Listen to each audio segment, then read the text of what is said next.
is kicking my ass. What's that? The pollen's been kicking my ass. Mics are on.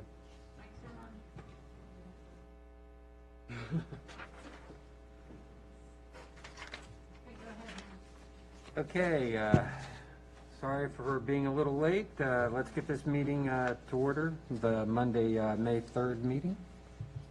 Roll call, please. Aye. Casanello. Present. Pater. Here. Larson. Here. Schneider. Here. Shannon. Here. Morris. Morris is here? No. Okay, we'll start off with the Pledge of Allegiance.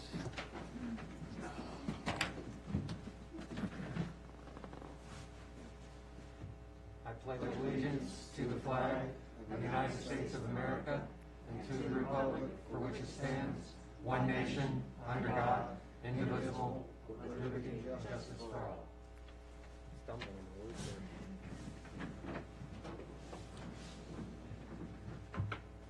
Okay, next on the agenda is the invocation. Since Steve is familiar with the person giving the invocation, I will let him introduce him. Thank you. Let me get unmuted here. Bishop Troy Smith is the bishop of our Church of Jesus Christ of Latter-day Saints here over actually in Gainesville. But Bishop, thank you for coming out tonight. We certainly need this guidance up front. So in these prayers. So thank you, sir, for being here tonight. Yeah, well, thank you for inviting me. Our Father in heaven, we're indeed grateful for this beautiful day and for the talents and abilities that we have to meet together here. We're thankful, Father, for this facility and the opportunity it gives us to talk about important issues that this community is facing. We're also thankful, Father, for these leaders that have assembled here today, those that have been appointed and elected and those that volunteer.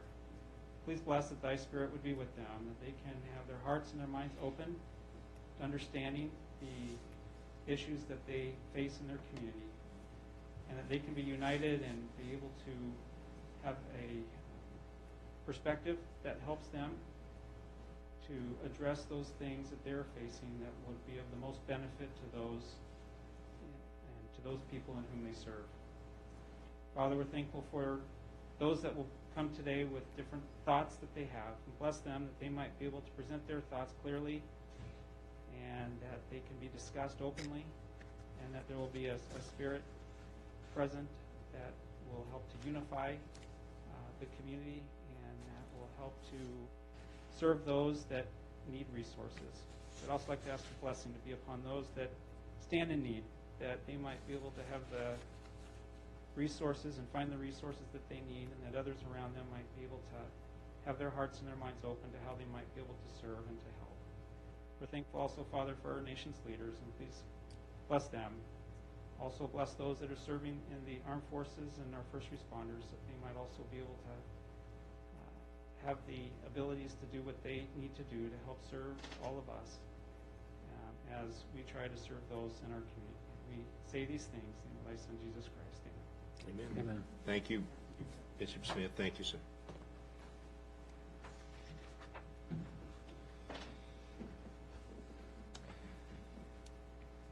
Okay, next agenda item is the first public hearing. We'll open that up.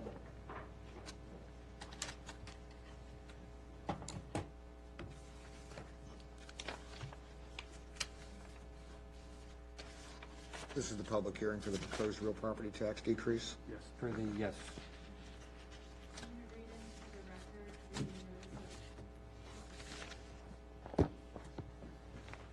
I'm going to read into the record the notice of public hearing for the proposed real property tax decrease. Notice is hereby provided pursuant to Section 58.1-3321 of the Code of Virginia that the town of Haymarket, Virginia, proposes to decrease the property tax levies for the fiscal year 2021-2022.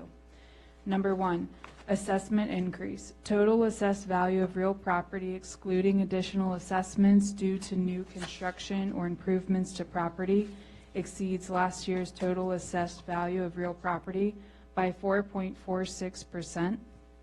Number 2, lowered rate necessary to offset increased assessment. The tax rate, which would levy the same amount of real estate taxes last year when multiplied by the new total assessed value of real estate with the exclusions mentioned above, would be 0.130 per 100 of assessed value. This rate will be known as the, quote, lowered tax rate, end quote. Number 3, the effective rate decrease. The town of Haymarket proposes to adopt a tax rate of no more than the rate of 0.129 per 100 of assessed value. The difference between the current tax rate of 0.136 per 100 and the proposed rate would be 0.007 per 100, or 5.43%. This difference will be known as the effective tax rate decrease. Individual property taxes may, however, increase at a percentage greater than or less than the above percentage. Number 4, proposed total budget decrease. Based on the proposed real property tax rate and changes in other revenues, the total budget of the town of Haymarket will decrease last year's by 10.7%.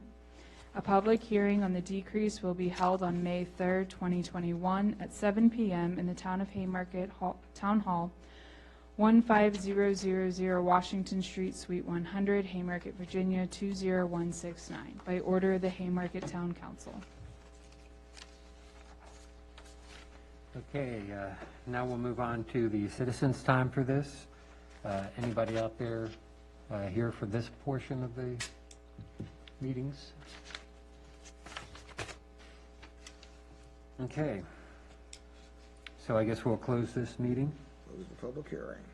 or this public hearing, thank you.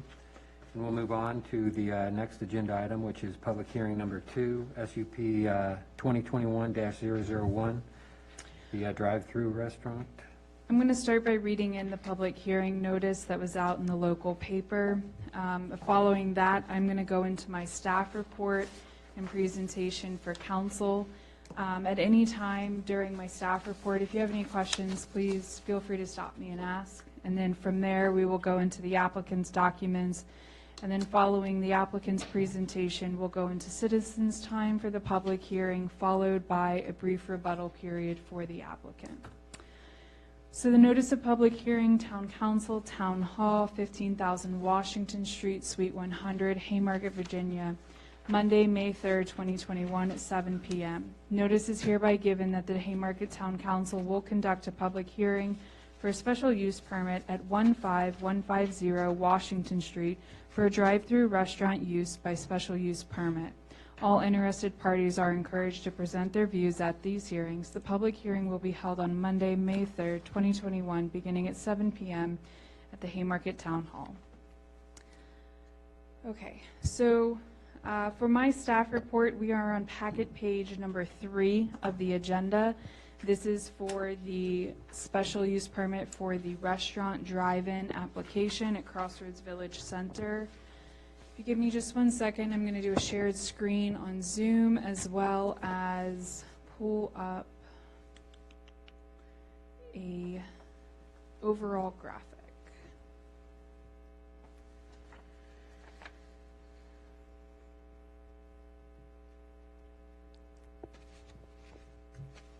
So on your screen, you will see kind of the overall view, circulation view, and we're talking about this one pad site down here to the left of the main boulevard, and this is for the drive-through coffee shop that is proposed. We do have, let me switch views, 1 moment. This is your more close-up view. I do want to point out 1 or 2 items real quick on the larger view, just so that we can all keep this in mind as we go through our discussion. There is a new entry point right here onto the main boulevard, and one of the items that we are discussing is how this exit point for the main coffee shop, let me zoom in for you, how the main exit and entry point affects this intersection in relation to Washington Street. So one thing I'd like everybody to keep in mind is that the current overall site plan does include a proposed light right here at this intersection, and with that light you will have a median. So please bear in mind, this does not allow for left-hand turns headed back east on Washington Street, strictly right-hand turns. So in my staff report, I have fully outlined what came out of the Planning Commission. Planning Commission did pass this on to the Town Council with a recommendation of approval. But with that, there was a good amount of discussion regarding the crosswalks, the stacking, the parking, the overall traffic flow, daily counts in and out, as well as how the users would exit the property after receiving their beverages through the drive-through or other items for purchase. So one of the concerns is that when they get to the entry-exit point, if they are allowed to make a left-hand turn, there is an opportunity that this drive aisle can quickly become blocked.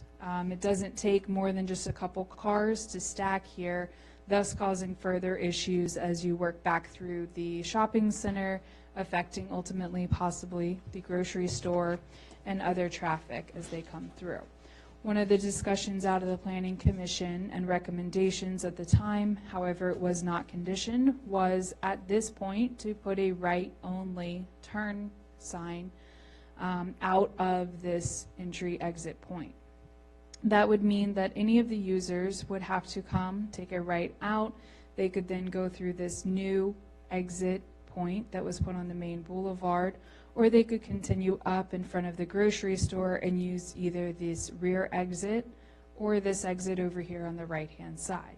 If they were to continue going forward and this interconnected parcel gets installed, then there's another option to get back towards the 5515 intersection. So that is one item that is up for a discussion point along with the rest of this pad site here. The applicant has demonstrated the necessary stacking behind the window of service as well as the call box. The applicant has demonstrated appropriate parking. They have provided a patio space as well as safe crosswalks. That was of a concern in our initial discussions because there's a lot of movement going on, a lot of vehicular traffic, and very little pedestrian safety was in place at the time. We have worked with the applicant regarding the stacking. One concern is if the vehicles continue to stack past the 10 or 11 that you see here, they would begin to block in visitors for possibly this other tenant space or other customers that choose to go into the business to shop, eat, whatever. And so this would then ultimately cause issues within the internal site. At this time, are there any questions regarding the stacking? Anything that you guys would like to see more zoomed in on the layout? Yes? I do have a question at the boulevard, and you're making a right into the complex. Is that a median in the middle, or is that just for illustrative purposes? That is a median. So if somebody makes a right, they can't make a left to get in that first entranceway? That is correct. They would have to make their right, travel further up, and then at this point right here, they could make their left-hand turn in, and then they would come down through this area and make their turn into the site. Is it possible, see, because I don't understand this, the whole flow and system here, because it's one big project. Could there be a cut in the median to allow for a left-hand turn in that area? That would be something we would want to further discuss with the applicant. The other option is if the traveler or customer were to come through the intersection where there is a light, there is a turn lane, a right turn lane, where they can take a right turn in and then an immediate right into the pad site and then circle and get into the drive-through lane. Okay, fair enough. And the inter-parcel connector, is that agreed to, or is that something that has to be negotiated? That item is still in need of negotiation. I do believe that the applicant may have an update for you regarding where they are at in the discussions, but that would need to be discussed with this property owner, this one right here, as well as this one up front that would connect to the Chick-fil-A site. If anybody's familiar with the Chick-fil-A parking lot, you can see that it's cut in, but this would need to be discussed. Okay, thank you. Is there also an interparcel connector at the bottom left? In front of Lidl? Yes, That is the Chick-fil-A one that is currently cut in the parking lot. As you drive by, you would be able to see that today. But again, this is one that will still need to be discussed, allowing that access. On the site plan that was approved, it is only allowed for one-way access. It is not allowed for two-way access. This was a concern of the prior council and planning commission and was discussed in previous meetings. Yeah, specifically myself, because we talked about that just being an entry only. Yes, So that is with the correct. stacking there, there's no way it could be an exit as well, in my opinion. It's, so. One other item just for the council, I know that some of you are newer to this project. I'm happy to share any of the back history. I was planning to go over that during the residential portion, but I'm happy to share that now, if you wish. Yeah, I think that would be helpful if Okay. you can do that now.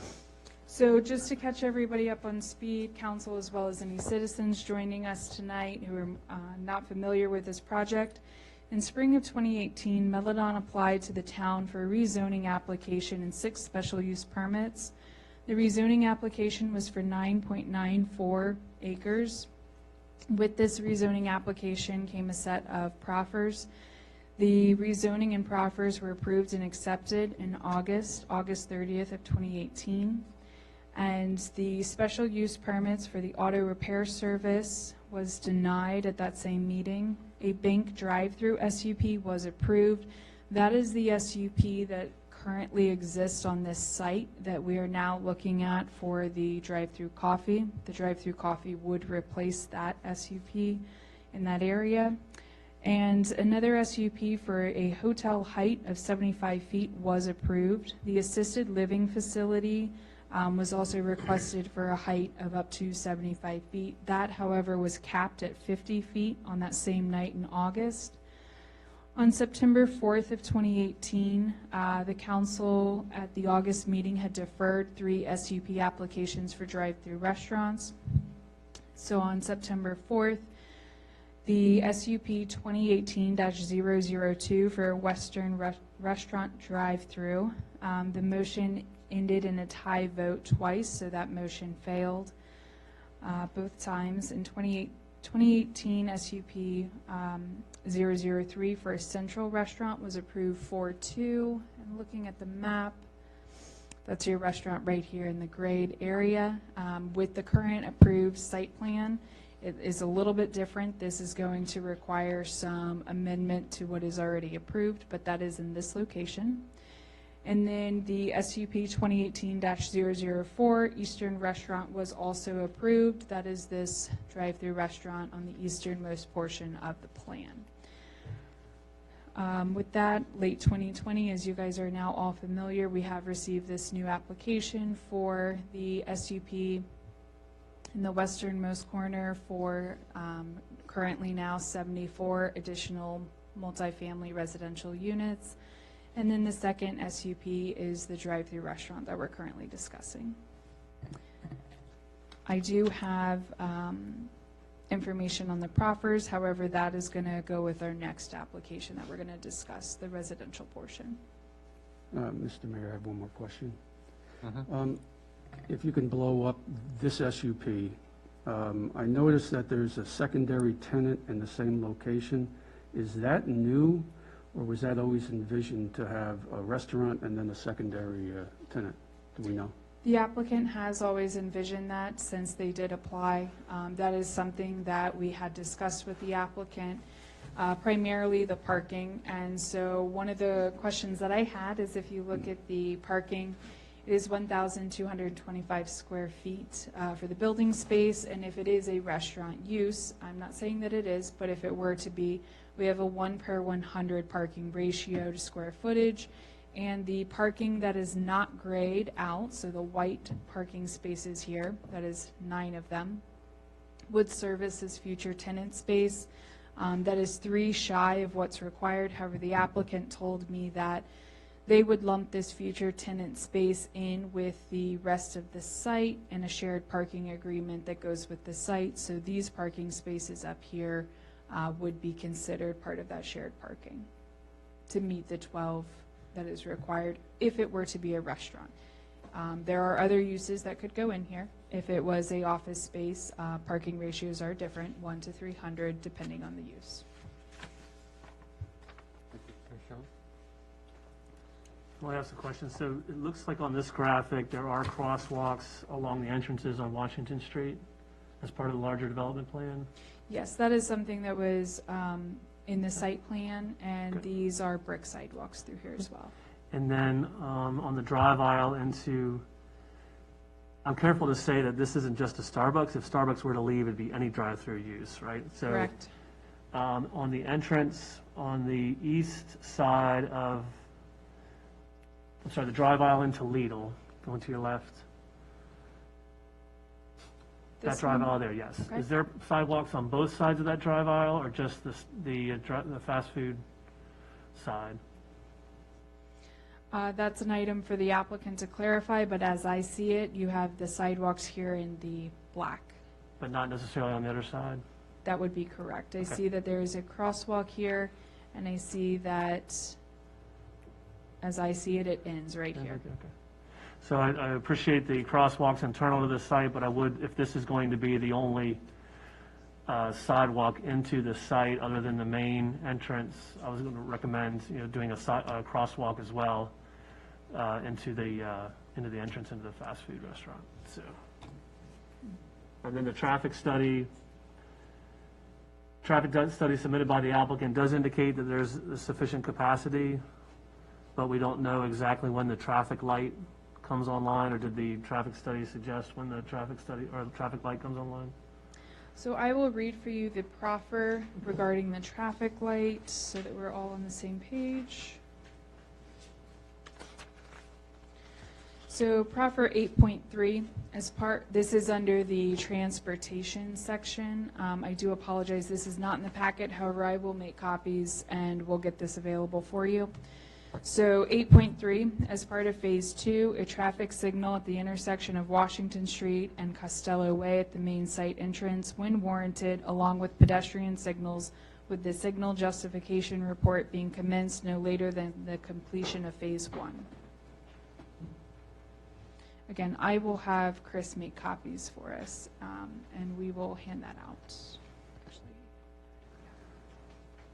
Just quickly on that, are we required to submit the request for the warrant study, or is it based on a certain threshold of development? Sorry. Let me ask it a different way. I guess, is there a situation where the light may not be installed when this use is operational? As I read it, yes. Okay, thank you. Marcia, I think I have the same concern that you do, because in reading the language, it looks like the proffer has sort of conflicting language. It's, in one case, when warranted, and then later it's no later than. So which is it? When warranted or no later than? But I guess, I'm sorry. Council, I would like this discussion to be heard by Martin, if you guys could unmute. Oh, and one other item, before we go into further discussion, if council finds it appropriate at this time, I would like for the applicant to come on up and do their presentation, allow for citizen comments, and then we can get back to our discussion as council and the applicant and staff. Good point, thank you. Thank you. Give me just 1 second to pull up their documents.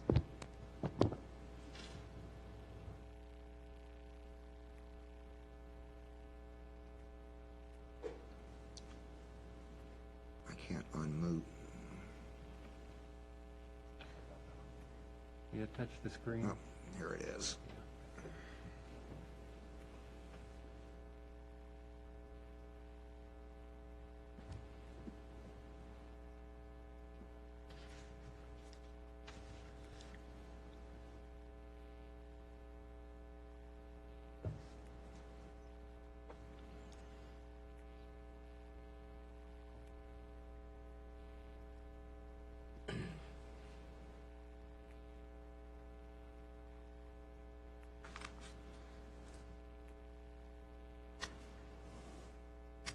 When you're ready, and just hold the mic close for me, if you don't mind.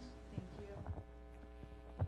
Good evening, Mayor and members of Town Council. My name is Brian Prater with Walsh Colucci, here tonight on behalf of the applicant, Haymarket Development No. 1 LLC. Here with me tonight is a representative of the applicant, Don Wooden, who was also here before you all last week to give a presentation. And for that reason, I'll be relatively brief. In addition to Emily's thorough rundown of the application, I just wanted to highlight a few things that Emily touched on, and that when the application first went to the Planning Commission, there were some issues identified by the Planning Commission as well as staff in the staff report.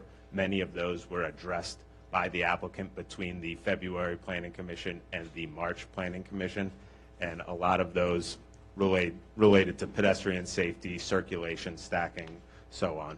This is a aerial of the property. It doesn't work, so. It did. I didn't try it yet. Oh, okay. Did you have it plugged in? Okay, that's fine. This is an aerial of the property. The star, of which you are all familiar, the star is roughly where the drive-through is proposed. And here is an exhibit of the special use permit plan that was shown to you a moment ago. And some of the things that Emily pointed out, and just highlighting the directional signage, that was intended to direct customers after leaving the drive-through, if they were headed to east along 55, to circulate back through the shopping center and utilize the light for better circulation, and to not have a backup at that exit here onto Washington Street. And there was also the pedestrian safety and crosswalks included, and the stacking shown. The applicant also reduced the parking here. Originally, 12 parking spaces were shown, but because of some potential conflict with the stacking spaces, the applicant forewent some of those parking spaces to better allow for circulation of the drive-through lane.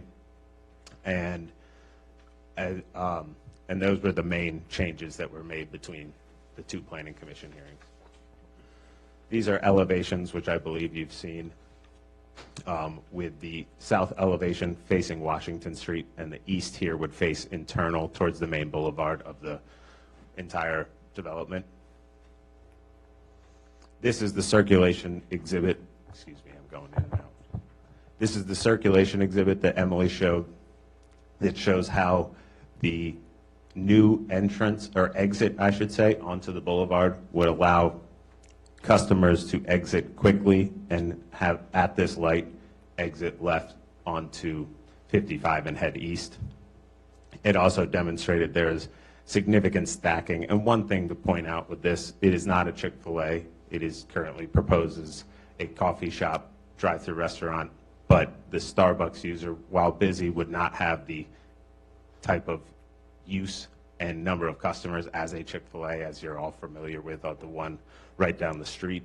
And I think another thing to point out with circulation is a lot of these customers are repeat customers, and they will get a lay of the land and understand that it might be much easier and time efficient for them to turn right here and then go out to the future light and exit, rather than sit here and back things up or try to wait here on a right turn. And then this is the overall site layout with the proposed drive-through restaurant here, and the later application that we'll talk about in a few minutes here. And then this is just in the 2018 rezoning, as well as the approved site plan, there was a traffic impact analysis conducted. And as part of that, the applicant and the town sit down with VDOT to scope the traffic and the intersections nearby. And these 7 intersections, 3 of which would be new, or these 2, excuse me, would be new onto the site, were all studied as part of that traffic impact analysis that was also accepted by VDOT. And based on the memorandum that was submitted with these application materials, the overall findings of that traffic impact analysis remain the same, and we'll be able to accommodate the proposed trips with these uses based on the reduction of trips seen in the loss of the hotel, potential loss of the hotel and daycare uses. Excuse me, Brian. Yes. Number 4 is the light, right? That's where the light is? Correct. Okay. And this is just a overall trip generation comparison, and these numbers were taken from the technical memorandum submitted with the application by the traffic consultant, Grove Slade. This shows that the peak is pretty similar, AM peak and PM peak, with a slight reduction in each, and then the overall, including off-peak hour trips, daily totals will be a slight increase, and this is accommodating all of the trips approved with the site plan. So in blue is the approved site plan trips, and then in green are the proposed trips, replacing those that would be lost in the approved site plan, being the hotel and the drive-through bank and daycare. And that concludes my presentation. Happy to answer any questions you may have at this time. Is that a raised hand? No. No? I'm good. Mark?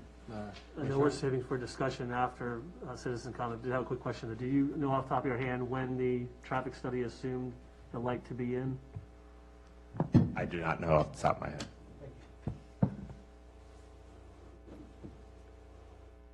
Okay. I think that's it. Thank you.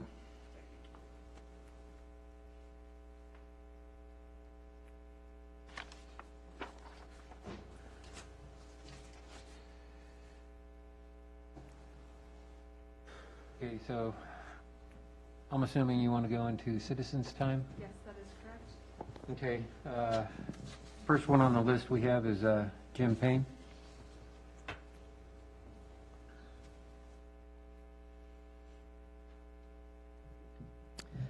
Thank you. Jim Payne, 6680 Fayette Street, A Dog Stay Out. Thank you for listening to me. I've tried to follow this project fairly closely, being that they're directly behind our building, so I have a vested interest in it. I want to speak in favor of this SUP moving forward. I went to some of the Planning Commission meetings, and I was glad that the staff brought up some great points about crosswalks, about stacking, which the applicant mitigated fairly quickly, and I'm glad they were able to come to an agreement on that. Definitely, I know quite a few of our employees are going to be using that Starbucks fairly regularly. So I was very pleased with that. I actually thought that they would have this project done before we were finished building. I know it's been a long time in the works, and yes, I was one that was disappointed that the hotel did kind of venture off and do their own thing. But I think this is a very good use, and I do hope the council really takes this to heart and moves this forward. I look forward to it. Thank you. Thank you. That's all I have on the list. Anybody in the audience want to walk up?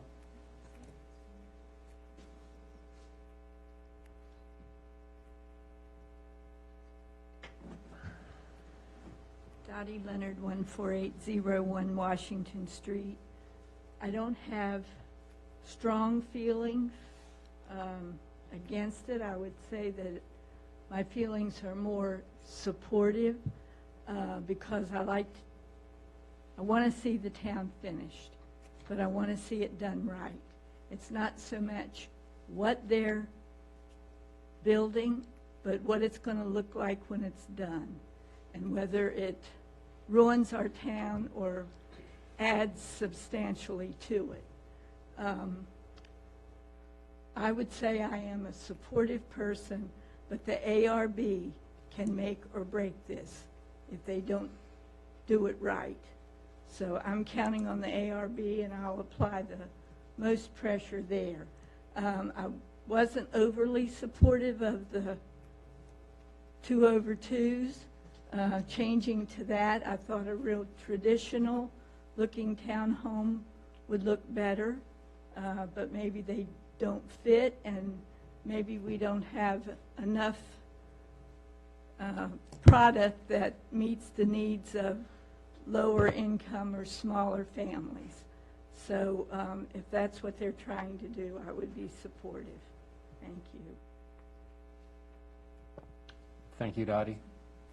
Anyone else in the audience want to come up to the podium? Okay, that's it for the citizens' time. I guess we'll go back into discussion. I just want to share with council that with my staff report on page 3 of the packet, I do want you guys to pay attention to the second paragraph there. I did not state this prior. I do apologize, but My recommendation is in support of this SUP as it's presented. While some concerns remain, it is recognized by staff that the applicant has made a diligent effort to modify the layout of the site and provide solutions while keeping to the franchise requirements, the overall site constraints, and specific site pad constraints. The currently proposed exit options for the specific pad site allow for left and right-hand turns, thus allowing the driver to navigate towards Route 55 by making their left or through the parking lot to the main boulevard and making the right turn. There is valid concern that the Route 55 intersection closest to the drive-through would become congested and cause further congestion within the site. The Planning Commission briefly discussed a condition requiring the applicant to post a right-only turn sign at the exit of the drive-through pad site. Town Council should take into consideration the traffic volumes and if this restriction may be necessary certain hours of the day or at all. Lastly, the condition shall be updated to provide triggers or completion requirements, a nexus, so that the conditions are ones that we can enforce if this is to move forward. So I just wanted to state that so that council has my recommendation. Are there any questions for staff, or would you like to call the applicant up to answer any questions or have a discussion? I'm good. Anybody? Yeah, I do have a question. Relative to the additional tenant there, I would be curious to hear if, and I understand profit maximization here. I know what that's all about. But I'm just wondering if it would be better from a circulation and parking perspective if it was just the restaurant, and you might be able to shift some of the parking so you can utilize the internal structure of this site for stacking as well, rather than wend through all the parking areas. So just a thought there, and I'll save it for our discussion later. Okay.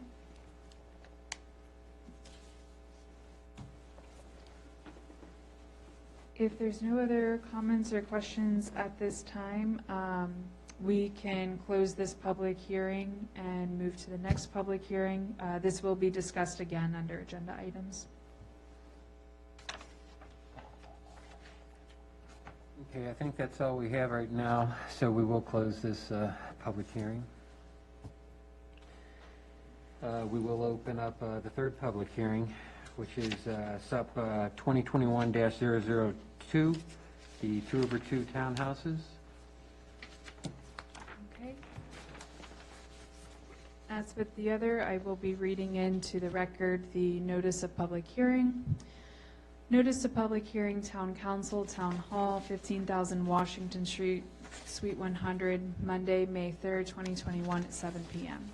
Notice is hereby given that the Haymarket Town Council will conduct a public hearing for the special use permit at 15150 Washington Street and 6500 James Madison Highway for the requested addition of up to 74 multifamily dwelling units by special use in the B2 zoning district. All interested parties are encouraged to present their views at these hearings. The public hearing will be held on Monday, May 3rd, 2021, beginning at 7 p.m. With that, we are on packet page 20. That is the beginning of my staff report.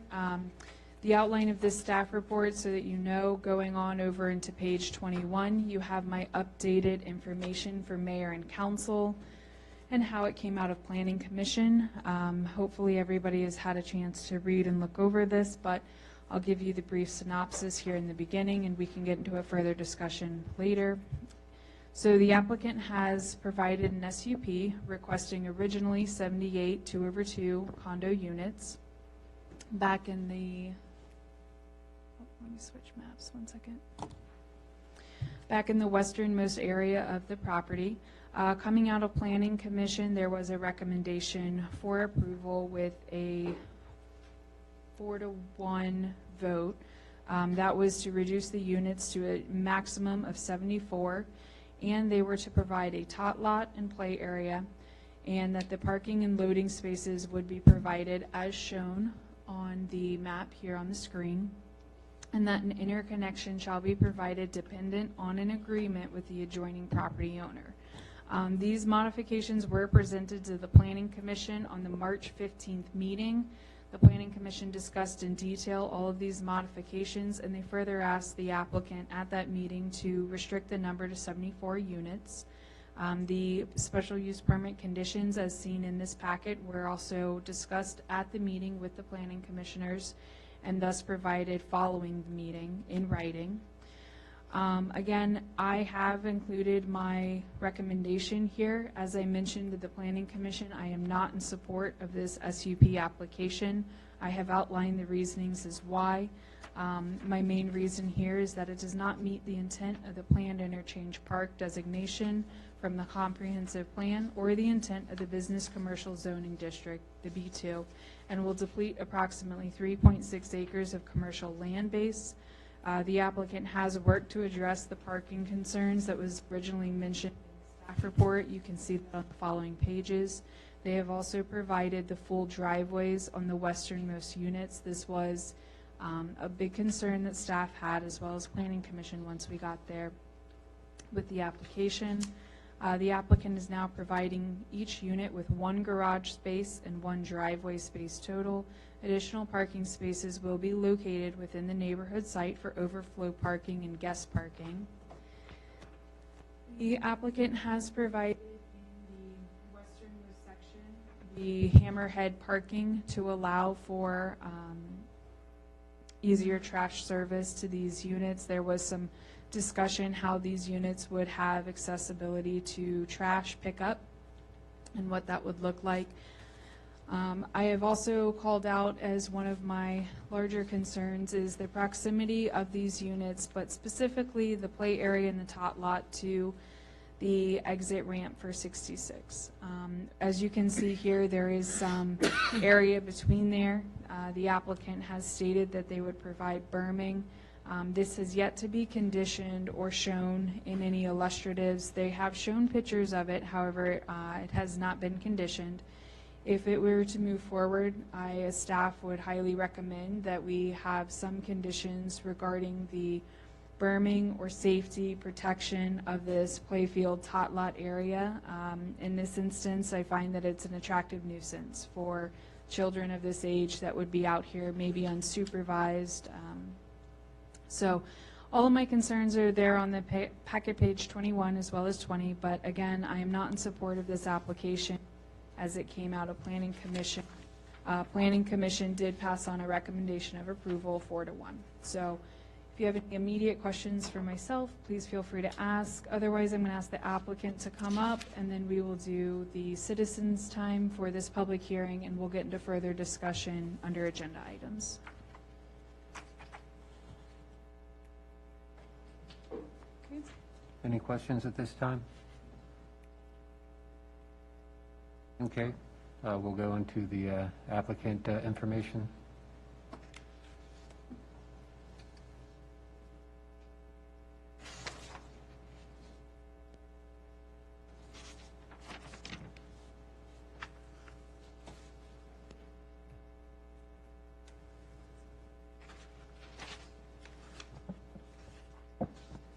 Good evening again.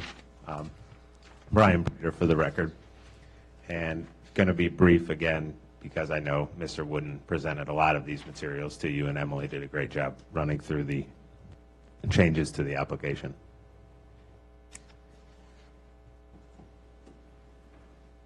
One second, technical difficulty.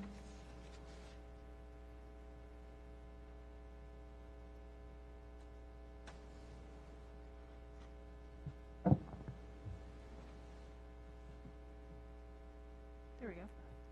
Okay, and here's an aerial again, and this shows that where the yellow star is approximately where the 74 residential 2/2 units are proposed. And in the town, a special use permit is required for this type of unit. In working with Emily, she concluded that these would be multifamily as their 2/2 style. And this is the overall site circulation or site layout, and you can see the residential use where located would replace the prior hotel and daycare, and would also be immediately compatible with the existing, the approved residential, the 79 townhomes that are seen there on the 10 acres in the top right. These are the proposed elevations, or example elevations of a 2/2 unit, and a 2/2 unit, as I'm sure Mr. Wooden explained, is a townhome style where the entry for both units is at the front typically, and then it's split into, on the various floors, into 2 separate units. And one of the key things about this is it's a housing type that is not yet within the town and provides a new housing type that is very important, especially in the DC metropolitan area, because of the missing middle of housing, and that is your 300 to 400,000, what is not necessarily affordable housing, but what some empty nesters or a single young professional can afford. As many of you know, the townhomes as well as single-family detached homes can be very expensive in this area. Can I ask a question, Brian? Yes. As far as ADA accessibility, how is that covered with this structure, or is it not required? And I would have to defer to the Mr. Wooden on that. Okay. And I think he can come up after I go through the rest of the slides, if that's all right. Yep, thank you. And this is the special use permit plan for this application, and just wanted to highlight, originally, as Emily noted, there were 78 units proposed. The applicant has reduced that by 4 to allow for additional parking, as well as the play field. And the applicant's providing additional parking, but I will note that the parking provided on this plan is 55 parking spaces more than what is required by the town code. And a lot of that parking will come through the aprons that you see in the first exhibit, or the first version of the special use permit plan on the townhomes to the page. Excuse me, let me get my pointer.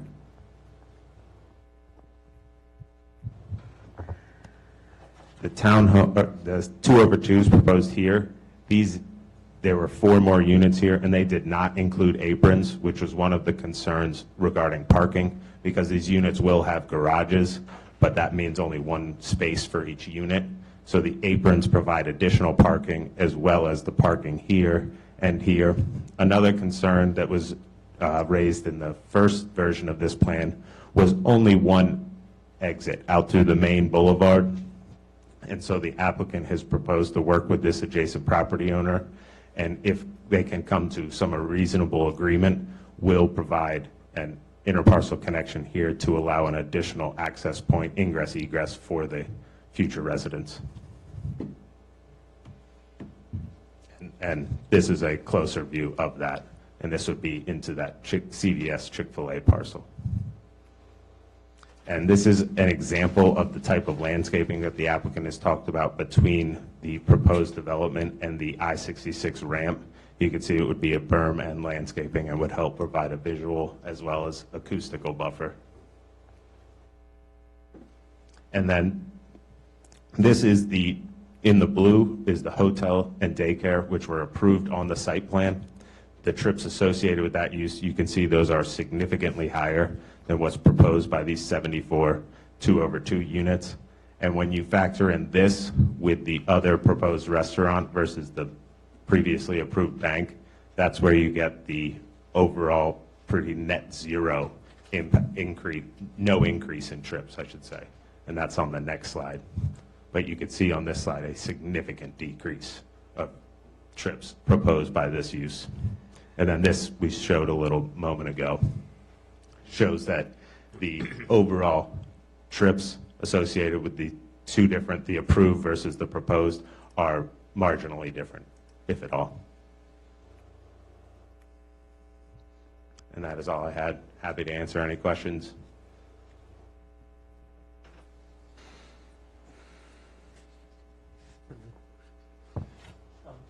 Timing versus the commercial, is this planned to be built in 1 phase, will be built first? How would this be developed in relation to the rest of the property? I would have to defer to Mr. Wooden on that. Okay.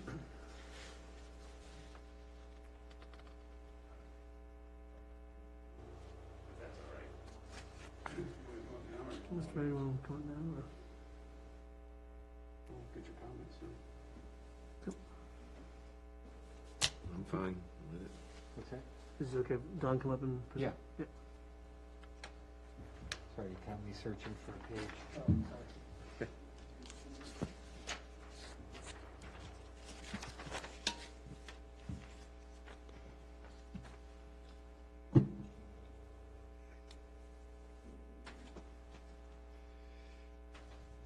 Hello, Don Wooden here, AKA applicant. The question was, would you restate? It's the phasing and timing. Where would this project be developed in relation to the entirety of the project? Well, there's always positive and negatives with time. So because of the lapse of time, we have many uses that are ready to move forward. So if the two SUPs are approved, the entirety of the project will be done in a single phase, including housing, including retail. So it'll be a single phase.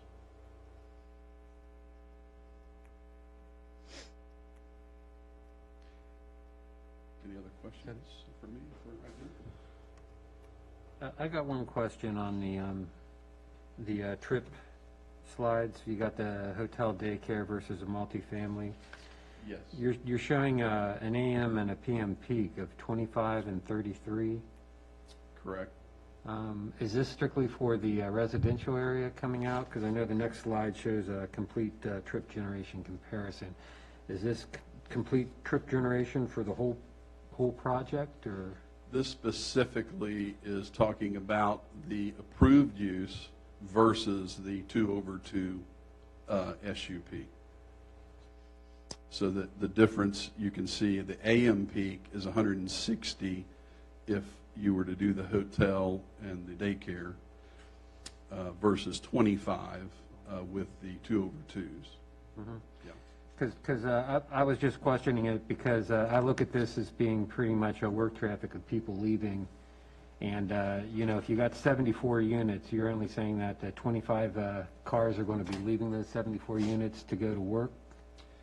And only 33 coming back? Well, these are conditioned on an hourly peak. So that's 25 per hour versus 160 per hour.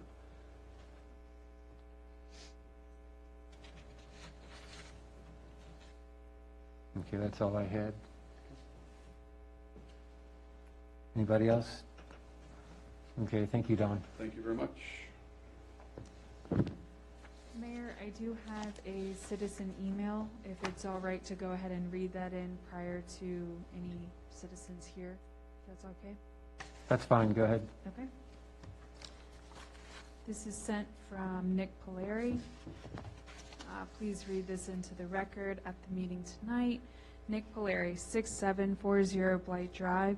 The town has a good zoning plan, and it is often requested for SUPs, mostly to increase residential usage in a business zone. The town should not add more residential in already business-zoned locations of town. The zoning plan was thought out, balanced, and mutually agreed upon by citizens for the future vision of the town.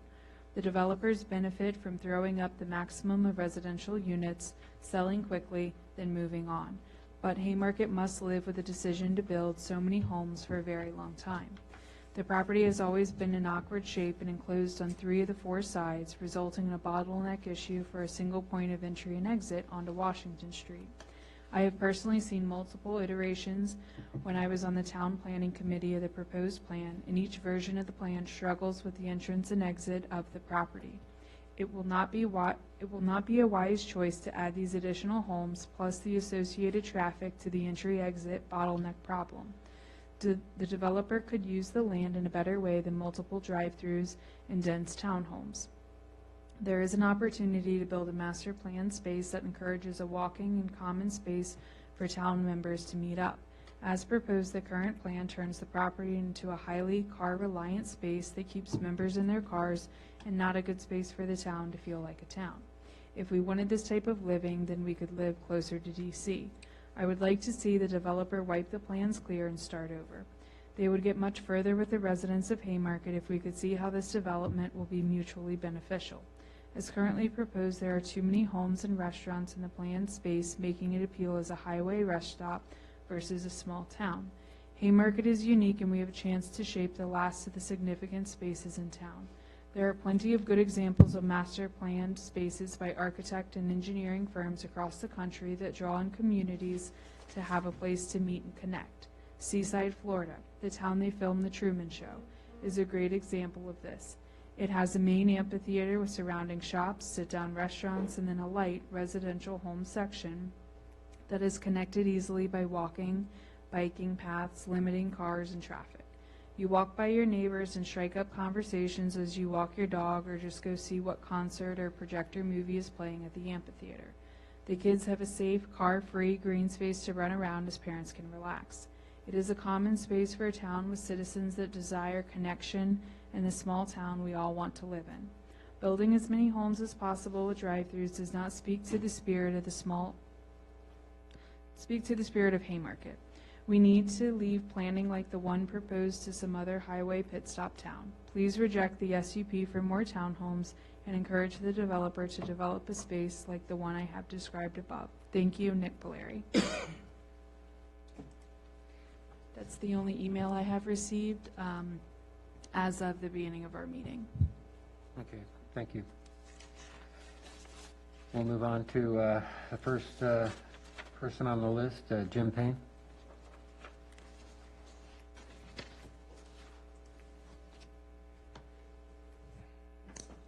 Jim Payne, 6680 Fayette Street again. I just want to speak in favor of this SUP. As I said, I followed this for quite some time, being that they are right behind us. I was at the Planning Commission where they were able to kind of come to a mutual agreement. They limited the number. They made some concessions, they being the applicant. They increased the footprint of the tot lot. I do think that to get the berms in there in writing, hammered down more, would make the staff feel more comfortable, would definitely be a good thing, and hopefully the applicant wouldn't have any issue about that. To make the hammerhead, I think that was a good thing that the applicant did. Yeah, the hotel was supposed to go here. That didn't happen. Things change, and this does deviate from the comp plan, but things happen, things deviate. Like 2 years ago, I'm not sure how many of you thought you would be on this council sitting in front on the dais, but I guarantee you none of you thought you'd be wearing masks sitting there.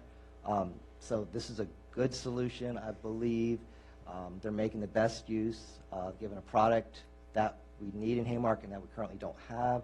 So I believe this SUP should go forward, and I do thank you for your time. Thank you, Jim. Anyone else in the audience?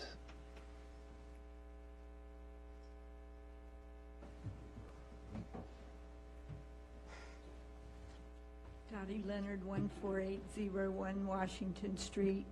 I understand after speaking earlier tonight that there is an intent to make a more traditional look out of the 2/2s. That would make me feel better about having that use. Personally, as well as a number of the people in the citizens group, so I'm going to juggle this comment because it includes all of us. Personally, a lot of us are more concerned about the strolling town, not just one little subdivision or one little shopping center of strolling and visiting with each other. We knew this was going to be dense from day one. I was opposed to 3 drive-throughs. We ended up with, I think, at least 2, if not a third one, but the bank went away. And if you look at the bank next door, it doesn't have a whole lot of traffic at it for the most part. But sometimes you can have a drive-through situation where it doesn't cramp the style of everyone who lives around it. But also there are situations where you hear certain people in certain neighborhoods bringing up issues that are preferring that kind of touchy-feely, visiting kind of use, and I want our entire town, and so do all the people in the citizens group, to have that. But there are situations where some of these people have the town park in their backyard and they still complain. They have the town park and picnic tables outside the town hall, and if they wanted to, they could go pick up a pinwheel and wave that. I'm just saying it's out of control. And either we allow certain things or we don't allow them. I'm getting a little sick of hearing the whole special use permit thing.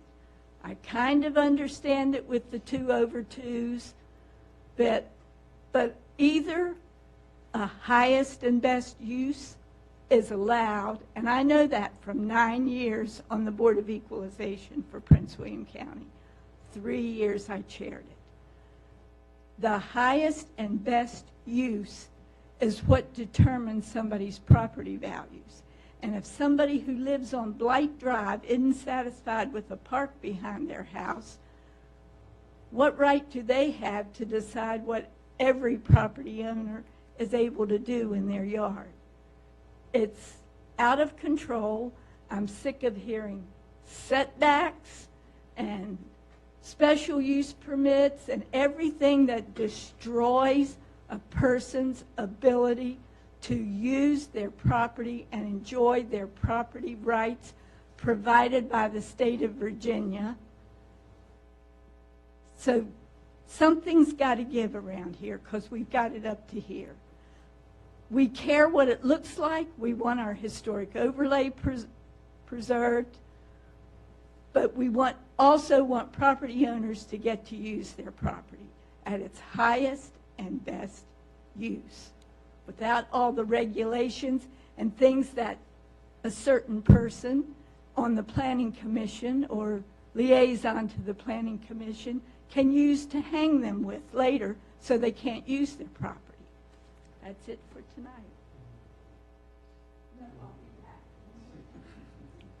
Thank you, Dottie.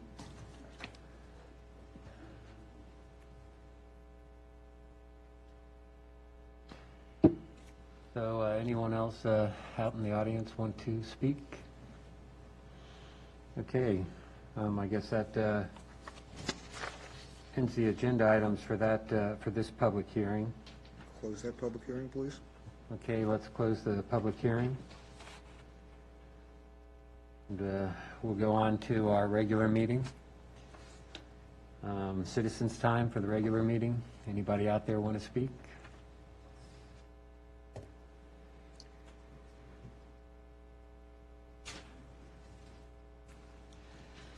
Jim Payne, 6680 Fayette Street. I'll keep this short. I just wanted to say I was very happy when I was at the last meeting. I heard that the sergeant had 5 candidates that he was going to look into, and I'm just wondering, I don't know exactly what the sign-on bonus is, or what last I heard it was 1.5 thousand. I'm not sure, but I was just wondering if the council, if they do find that these officers might fit the bill, maybe they could use some of the monies that they haven't paid other officers, you know, that left the force, to kind of entice them, because finding good officers in this day and age is not an easy thing, and if we do find some, I believe we should try to you know, do our due diligence in pursuing them. So thank you so much, and I'm done. Okay, thank you, Jim. Anyone else? We got you one last time, Dottie. This one's a doozy. I've been saving it for almost a month. 14801 Washington Street. My concern is my last meeting of that I attended and took notes at the Planning Commission, I heard things that made my hair stand on end. I would suggest that every single one of you attend those Planning Commission workshops and listen to what's going on. Don't, for 1 minute, think that 1 or 2 people aren't planning this town and they're going to make you look like fools. I heard talk about towers.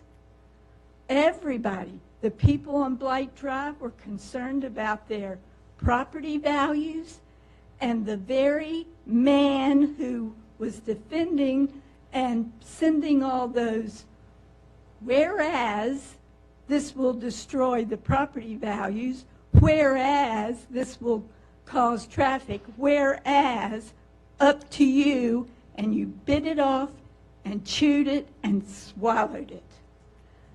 Now he's talking about doing towers. If you want something to destroy property values in Haymarket, throw up a few towers. Just try it. I've shown houses for 32 years, and everywhere there's a big tower, nobody wants to live. So think about that. Wherever there, you'd be better off having homes or commercial or mixed use. The whole use of commercial on the lower level and people living above them, it's a traditional use. You know that, Marchant. It's done in Leesburg now, I believe. But I was the first person who said that needed to be done here. And I made the motion. It didn't have a special use permit to it. It was a by right use, and it started with the property at Fayette, that corner where Winterham was.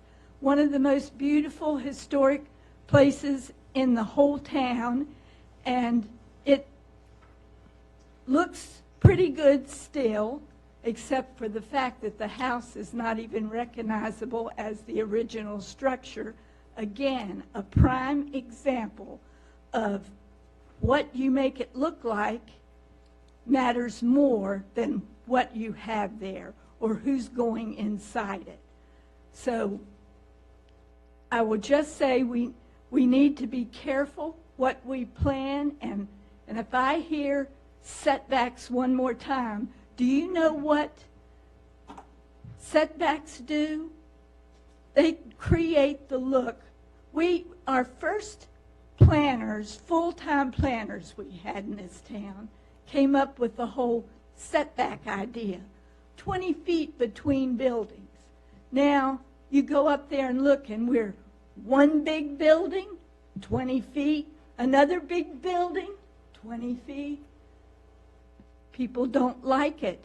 They say, I think it was little Miss Bailey that's right back here behind the town hall told me, they've ruined Haymarket.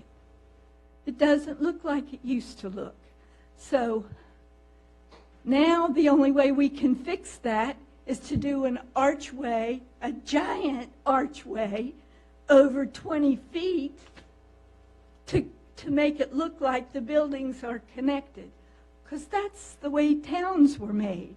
Historic towns were touching each other.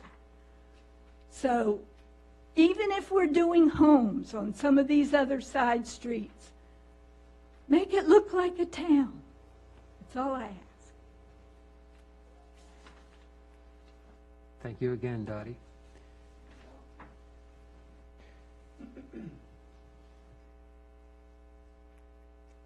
Okay, next agenda item. Well, actually, anybody else?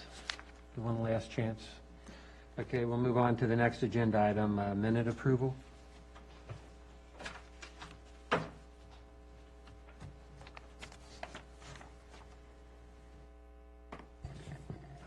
Start off with the work session. Oh, for Mr. March Mayor, if I 29. may, I'd like to make a motion that the Haymarket Town Council accept the work session minutes or amend that. Approve the work session minutes for March 29th, 2021. Approve the public hearing regular meeting on April 5th, 2021. And approve the continuation meeting minutes on April 7th, 2021. Second. Okay, I got a motion and second. Any discussion on that motion and second? We'll put it up for a vote. All in favor, say aye. Aye. Okay. That takes us to the considerations of the SUPs. Starting off with the consideration for SUP 2021-001. That is the drive-through. Leave it up for discussion. Mr. Mayor, I can start off the discussion. So I think it's an appropriate use, and again, just for a reminder that it's not a Starbucks, limited just to Starbucks. It's any drive-through restaurant that can go there. It's generally consistent with the plan per Emily's assessment. The one situation gives me pause is the traffic. I think the applicant's representative had tried to anticipate the whole Chick-fil-A discussion earlier, but we want this business to be successful. With Starbucks moving across the street, my interest is in having some additional discussion on not an immediate sort of situation, but if there is a drive-through, if there is a stacking issue onto Washington Street. We think about when McDonald's came through, McDonald's during the time that the 29 interchange was being done, we started to see traffic back up onto Washington Street, and there really wasn't a remedy. What Sheetz has done is you see they have a right out, and then Cat Valley Way is an intersection farther down that allows for folks to access the backside of the shopping center. I have in my head a similar situation here, where if traffic became an issue, westbound traffic could go into the main entrance into the shopping center to get to the Starbucks, and then we have a right out, only if that's a future condition. Does that make sense to everyone? So I was going to ask if Emily could work with the applicant. Obviously, VDOT would have to be acceptable to that. But if she could work with the applicant to say, at some point in the future, if there is a consistent issue with traffic stacking out of the turn lane through traffic, that consult VDOT and determine whether or not they need to close that intersection and make it a right out only. The other comment I had earlier was the crosswalk, where the entrance is in the gray. We have the internal crosswalks. If this is going to be people are walking off Washington Street and want to be able to get into the restaurant, having that crosswalk there will allow them to safely not have to go through the parking lot. They can walk up through the crosswalks or walk farther into the site. So overall, I think the use is appropriate. It would be of benefit to the town, but those are the two issues I have, Mr. Mayor, that I would like to, actually, I'm sorry, a third one. If this were to come back, in addition to those two issues being addressed, also the conditions that the applicant offered, if those could be amended to have specific triggers as to when these improvements are to be done, whether prior to first occupancy or prior to some other trigger, that it'd be clear when is expected that these improvements be installed. That is the sign, crosswalks. I'm looking at packet page 10. It has use limitations or general consistency development condition, then there's the two on the directional signage and the pedestrian crosswalk. That those two be trigger or give a timing for those two improvements. So that's all I have, Mr. Mayor. Thank you. Okay. Anybody else have any comments? Bob? Turn this on so Mark can hear me. Got a couple of sort of been on the fence on this one, and I've got a couple of issues, but I think first we need to look at some overarching things. In essence, what we're being asked to do with both of these SUPs is trade a hotel, an assisted living center, and a bank for 74 townhouses and another drive-through restaurant. Quite frankly, I predicted this 3 years ago. I stood at that very podium and told the previous council, actually I guess that was 2 councils ago, correct? And told 2 councils that this is what would happen. that the plan as presented in 2018 would fail inevitably, and that the applicant would come back with more residential units and different commercial uses potentially. What's interesting is that we're being asked to give up the hotel, the assisted living center, and the bank for the 74 units and a Starbucks, and we're being asked to ignore the fact that a third SUP for a drive-through was denied, not once, but twice in September of 2018. So here we are again. The use that was denied is now back 3 years later to take the place of the bank, which was approved because it had a lesser traffic volume, as I recall. Be that as it may, I mean, I'm a little concerned with the Starbucks for a couple of reasons. One, if you look at ITE trip generation rates for coffee shops, there's a lot of literature out there with respect to how widely varied the rate is. And the most, the damning thing about ITE trip numbers is that they're based on averages. So they are a compilation of traffic studies for individual coffee shops in this particular instance, in various places in the country. Sometimes it's in a country road. Sometimes it's at an intersection like we've got here with 15 or 55 or something even greater. So they vary wildly. And there are quite a number of studies out there, both by engineering firms and by academic. I mean, University of Memphis comes to mind, that tell you to be real careful with accepting that for that particular code, the ITE code for coffee shops, to be very, very careful and take it and put it into context, given, what is the area that you're putting it into, is it, what is the existing traffic? Is it a quiet suburban area, or is it on a highway? I'm concerned with this. To Dottie's image thing, I agree. I mean, I've got some issues with image, and one of the issues with image, and I think I said this 3 years ago as well, because I spoke against the third SUP for the drive-through, is, I mean, at the end of the day, what do we have? If we approve this, we have a CVS and 4 drive-throughs on one side of the street, another drive-through on the other side of the street. We might as well be Breezewood.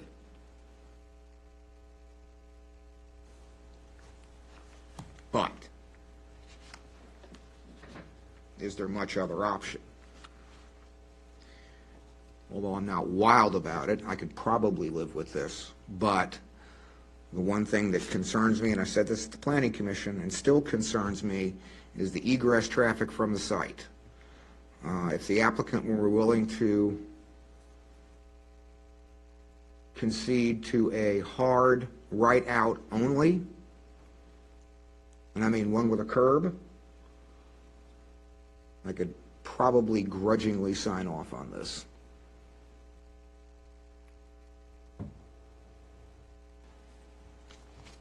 Steve? Thank you, Mr. Mayor. I'll make mine short. I'll say ditto with exactly what Morshant said. I'm with him 100%. I will tell you, I understand where Bob's going as well, but I will tell you, drive-through is, that's what's going to bring business. We went through this, and Bob's right, 3 years ago. I do recall him sitting or walking up to the podium with his little swag, saying, I really'd rather be somewhere else. But anyway, we wanted him to be somewhere else too at the time, but anyway. But no, he brought some of this up. But I will support this SUP, but with the same condition that Bob just brought up here. I'm concerned with that turn too. So that's all I have. Thank you.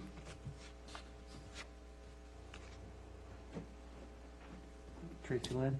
Thank you.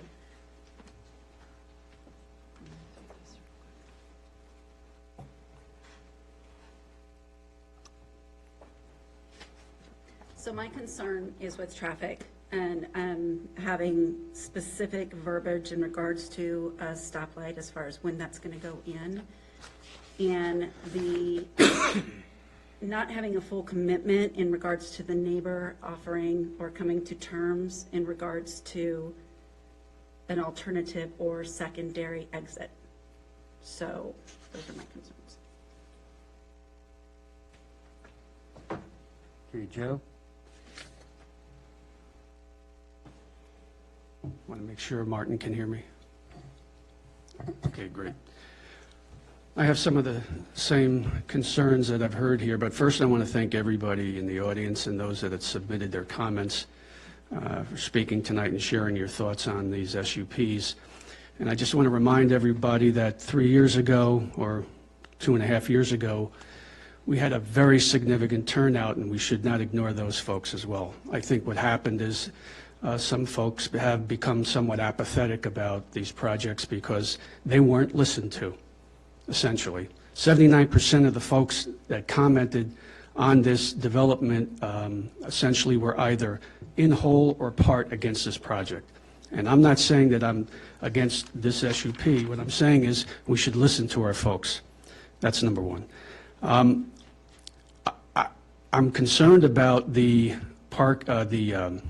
queuing, especially if in the future it's not a coffee shop and it becomes a Chick-fil-B, right? I mean, it could be anything.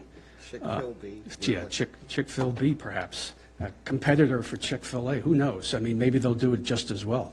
But could they end up with some of the stacking and queuing that we see at Chick-fil-A that we notice even after the elegant solutions that you were able to implement, Marchant and others on the Planning Commission, we were able to mitigate some of those issues, but even today it seems to be more problematic. I guess it's a good problem to have because it's successful.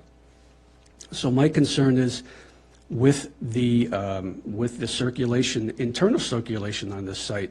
And again, I'll ask the question, is it necessary to have that secondary tenant in this location? And if you didn't have that secondary tenant, could you in fact shift the parking westward towards the building more so that you could have more of a access for your queuing within the site rather than outside the site? I don't know. I don't have answers for that. But that's just a thought that popped in my head. And I throw it out for discussion if anybody would like to jump on that.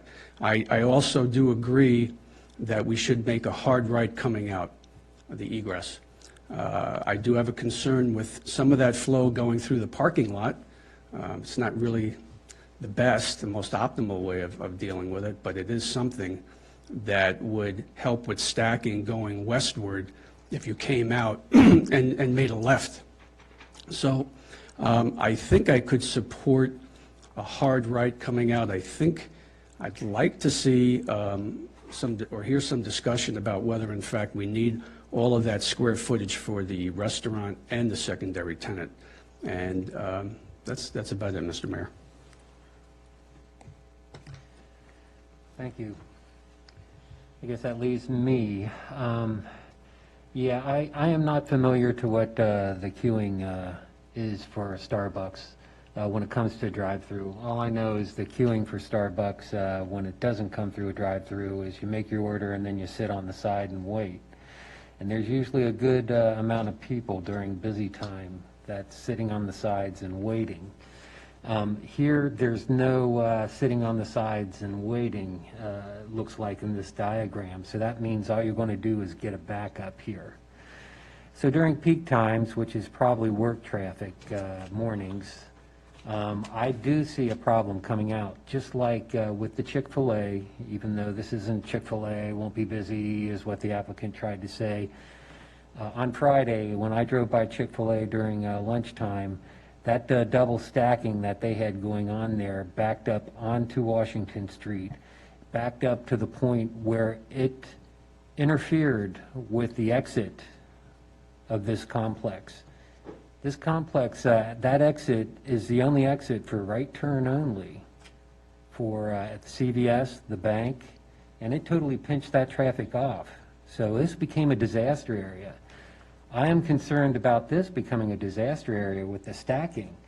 So, what I would like to see is some type of conditional on this in which we do leave the builder responsible to reassessing this later on. I don't know if we want to, make it like a year time or something like that. But I think Marchant mentioned this in his discussions, but we need to allow some type of reassessment, since we really won't know the real picture until it's in place, if it does get in place. Not only that, I see SUPs galore on this property. The way I look at SUPs is usually once it's been approved, it's perpetual with this land. If I could get someone with a little bit of land planning experience, is that correct? So what was the question again? If we put an SUP out here on this land for this spot, is that pretty much a perpetuated SUP? Yes, I mean, it would not make sense to have a sunset clause, and especially on a brick and mortar sort of facility. The way I would assess SUPs, it's a use that's anticipated by the zoning district, but for whatever reason may not, for lack of a better term, play well with its neighbors. Light, noise, traffic, those sorts of things. So it's anticipated in the district, but it has the opportunity for the public and the neighbors to be able to comment to say if there's mitigating factors that could make it a successful project. So to answer your question, yes, it would be in perpetuity until either it ceased use for a certain period of time. Emily, correct me if I'm wrong, I'm going off tangent here, or they came in for a different application, or the building was redeveloped. Because what I'm looking at is if this site plan ends up failing and doesn't get built, is this SUP still around, or can it be sunsetted with the site plan being rejected, not built under a certain point of time? So it can be tied to a specific GDP, it can be tied to other clauses, other nexus, so it's up to the council's decision on how to condition and tie it back. Okay, so I also throw that out to you guys as well, as something that you may want to consider, because, like I said, we got 2 SUPs on it already. We got 2 applications for 2 new SUPs on this property. This property is becoming one big SUP.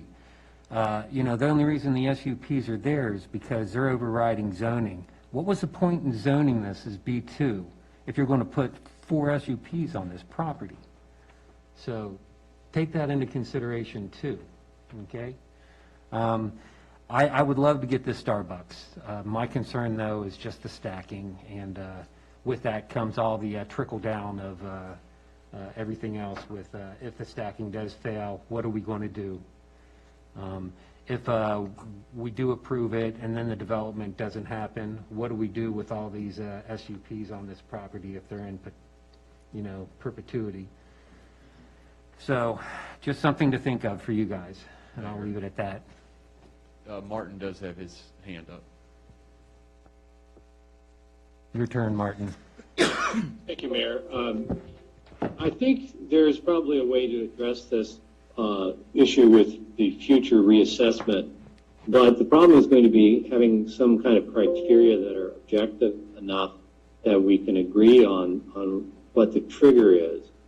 Or if you don't,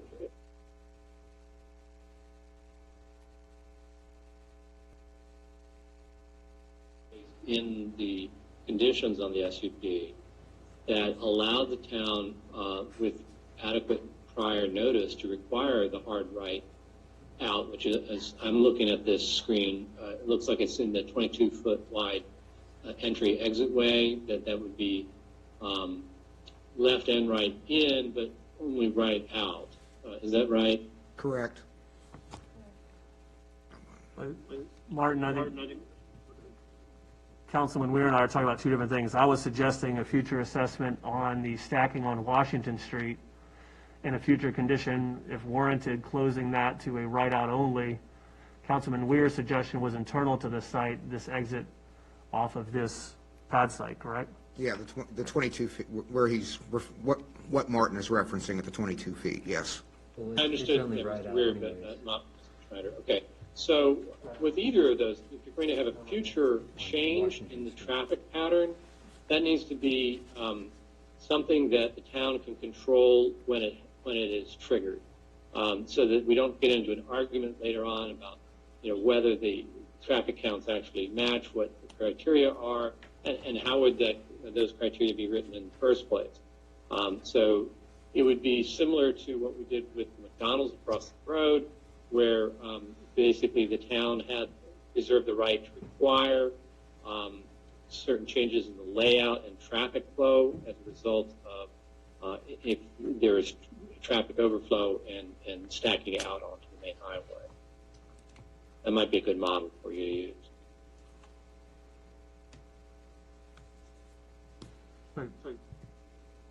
Again, I just reiterate, it's not to overly burden the applicant, it's to be able to have a tool to be able to address if the traffic is, the through traffic is being impacted by these uses. So, Mr. Mayor, I would ask, do we want to itemize what we wanted to see? How did you want to direct going forward? Yeah, I think we need to itemize what we'd like to see. Mr. Mayor, I have a suggestion. Mm-hmm. I would suggest we direct staff to meet with the applicant with respect to the council's concerns regarding egress from the pad site, future tenant space, internal circulation, and stacking, and defer in pursuant to that, if there's no objection to that directive.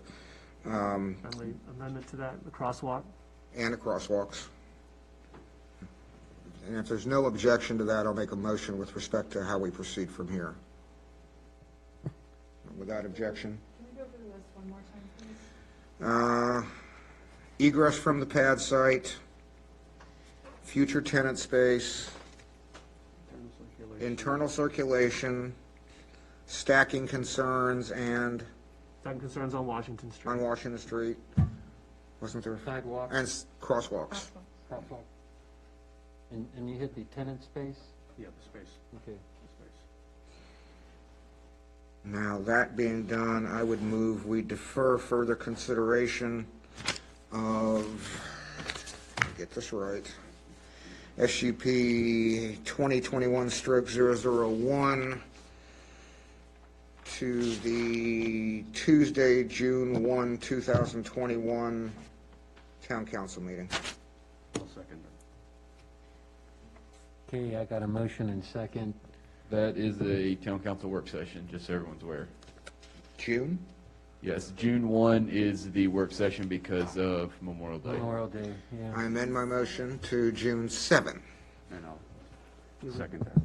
Do we want to use the work session to discuss the changes? We can do that. Yeah, I put it on mean, the agenda. this, in terms of Decision-making. decision-making, we would do on the 7th as opposed to the 1st. But yeah, it'll certainly be on our agenda for the work session, I would presume.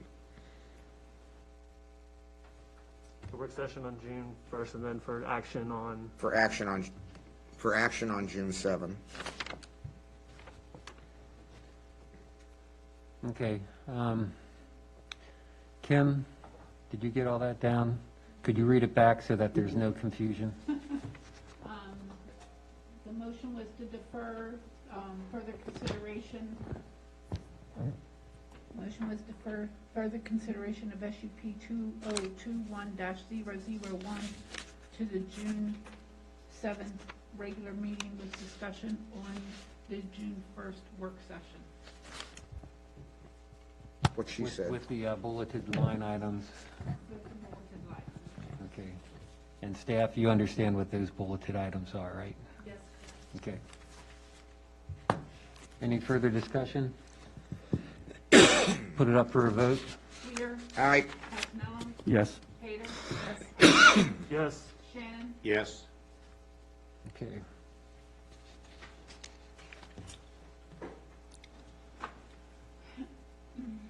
So, next item, SUP 2021-002. Who would like to start discussions? Yes.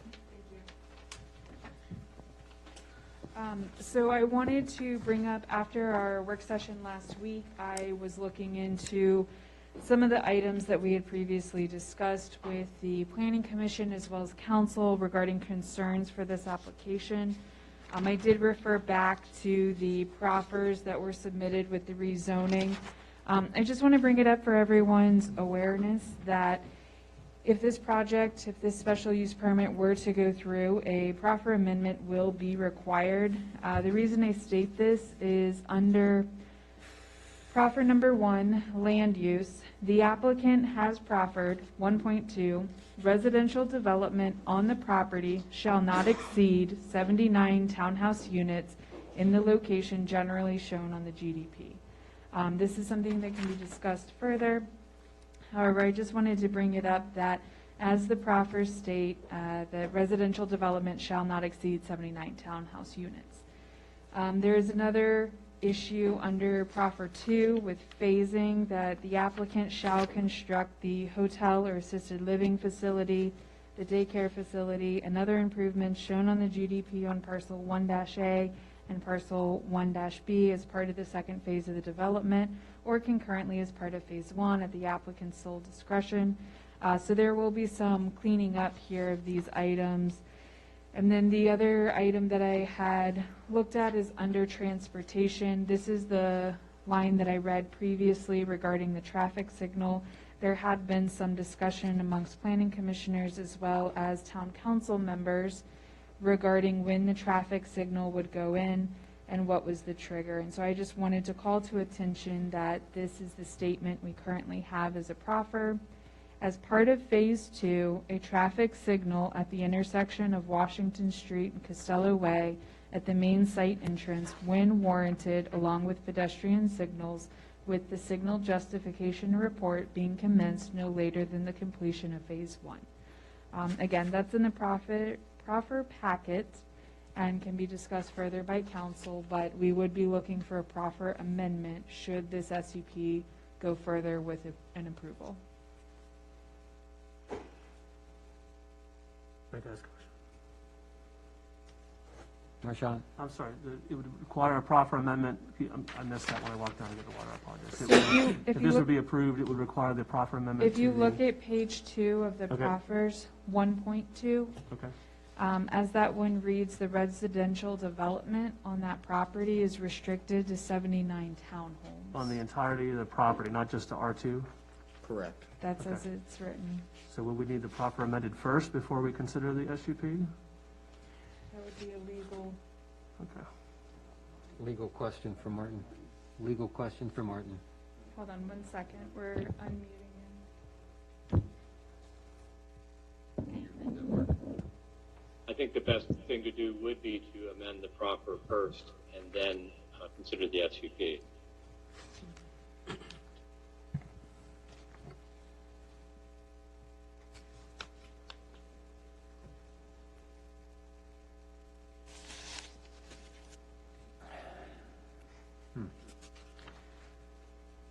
So I guess the next discussion item that we need to figure out is how do we want to approach this? Do we want to discuss the proffer in here? And table any discussion on the SUP, or do we want to? Mr. Mayor, could I ask a question? Yeah. And I'm going to make a statement about this as well from my discussion point. So to discuss, I mean, before we can move forward with this, we would have to amend the proffer, correct? Okay, okay. Mr. Mayor, I'm going to be straightforward with this. I would love nothing more than to see this project take off and work, and for a couple of reasons.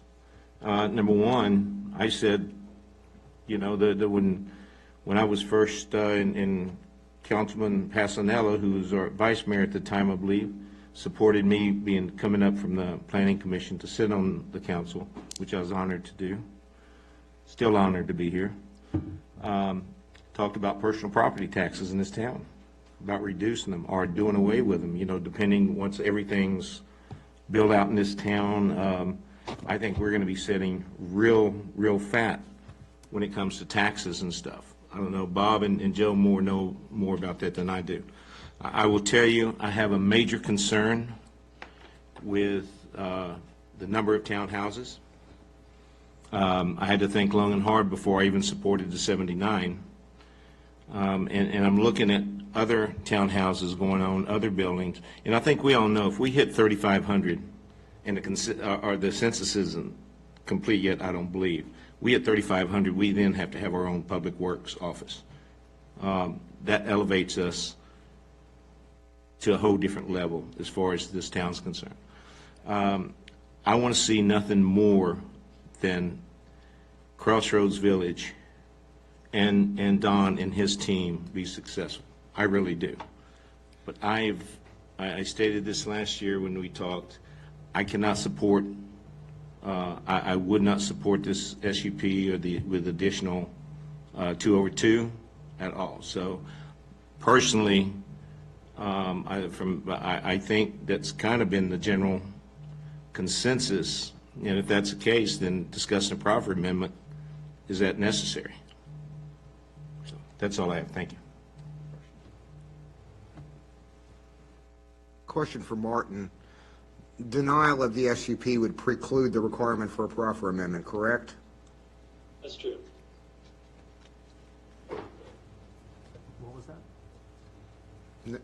No need for a proffer amendment if the SUP is denied. Apply for a proper amendment and bring some other residential use to you for approval under an SUP. All right.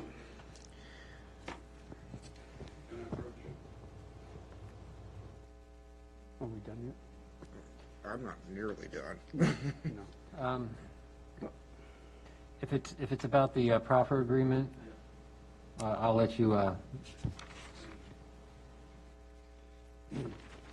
Yeah, we've had these situations in the past, so, and how we've seen them handled is that, I think the comment last was relative. If there's no need to discuss or review a proffer amendment, if in fact you're not going to review first and deny or approve an SUP.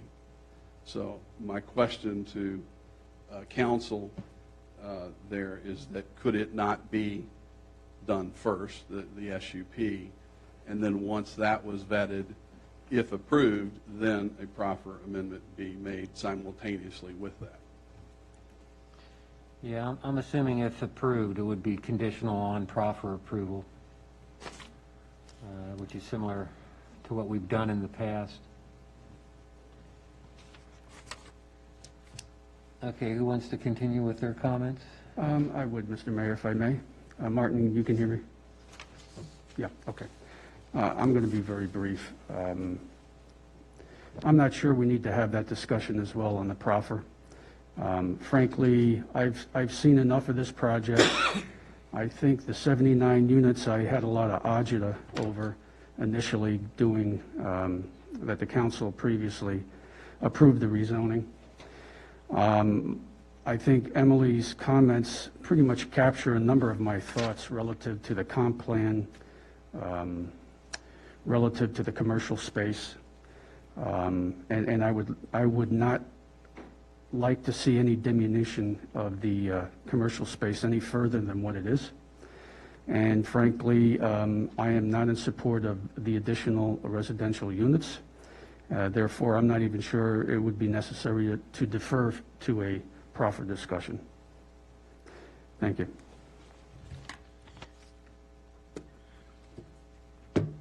Marchant, did you want to go, or would you like to wait? That's all good. You go?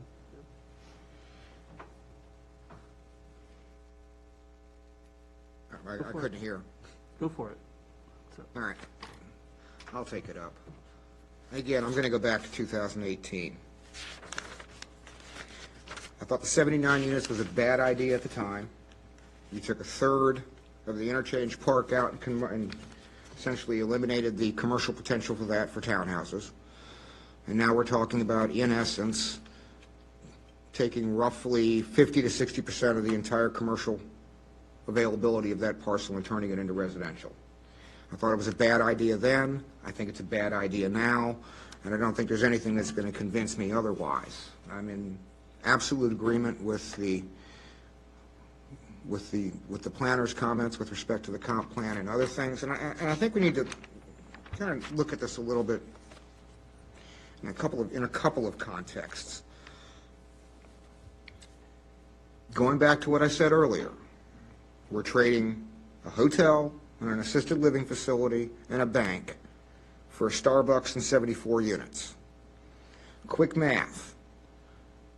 Presuming that the units sell for $400,000 and are assessed at $400,000, 74 times $400,000 times the tax rate generates roughly a little over $38,000 or 1 month of meals tax.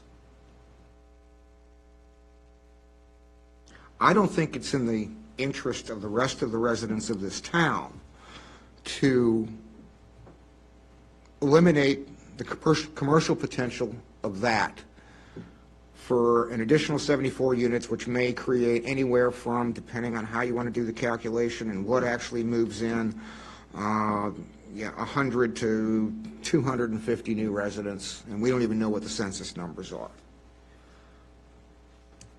I would also note that unlike the 79 units that had a combined total of $15,524 per unit in proffers to offset the impacts, there's no conditions to offset the impacts for these 74 units.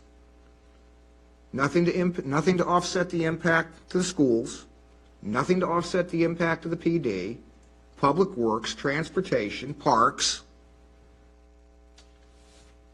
Essentially, because the prior plan failed for whatever the reason, and the hotel's not going there, we're being asked to bail the applicant out by allowing them to build 74 townhouses with no conditional, no conditioned offsets to the impacts that create,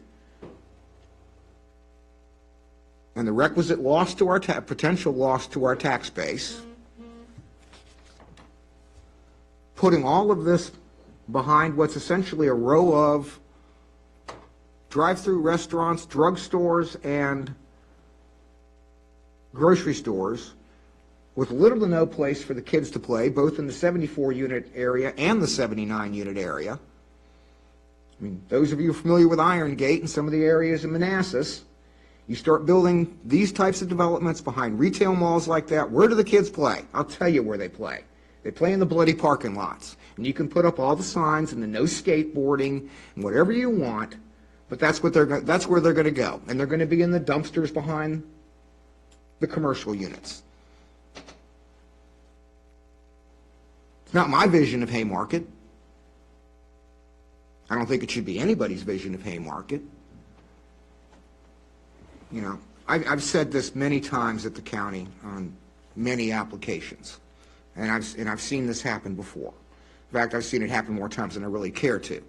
An applicant will come in, the Wegmans parcel comes to mind in the county. The applicant will come in and say, I need X number of rooftops to support the commercial development I want to build, and I'm going to do it in a phased manner.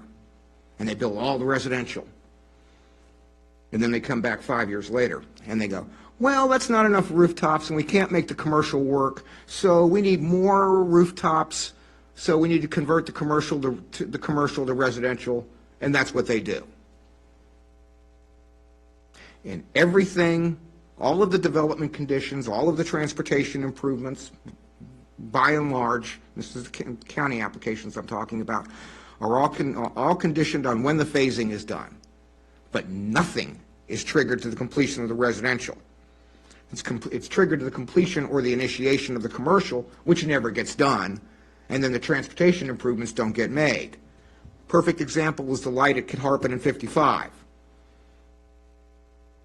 The applicant for the mixed-use center was supposed to build that traffic light.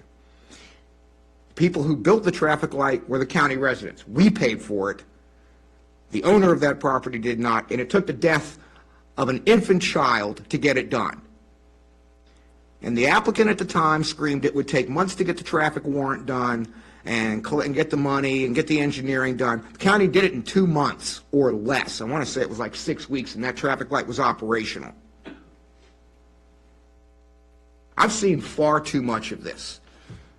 And I sat at that podium, and I sat in that chair, and I watched a parade of residents come in here 2.5 years ago and make very vociferous arguments. Several of us are sitting up here largely as a result of the approval of that project.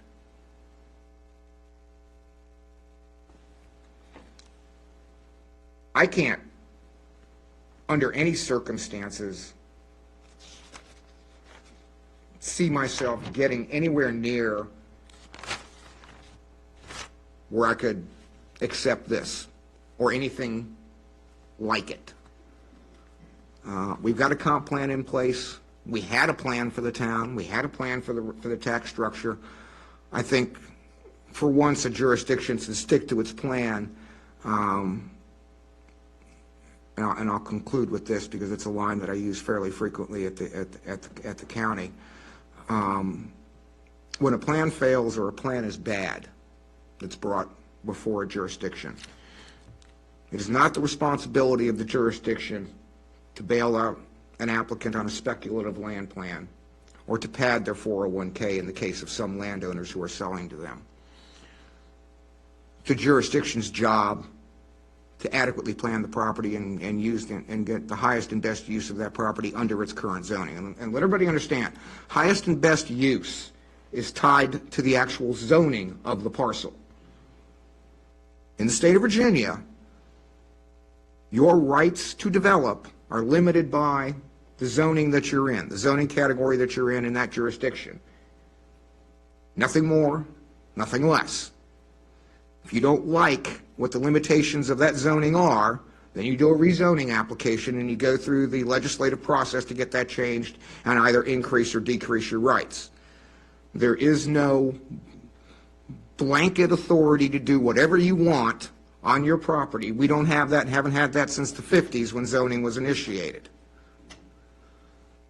So, for purposes of discussion or further discussion, even though I'm going to vote no, to dispense with this on a,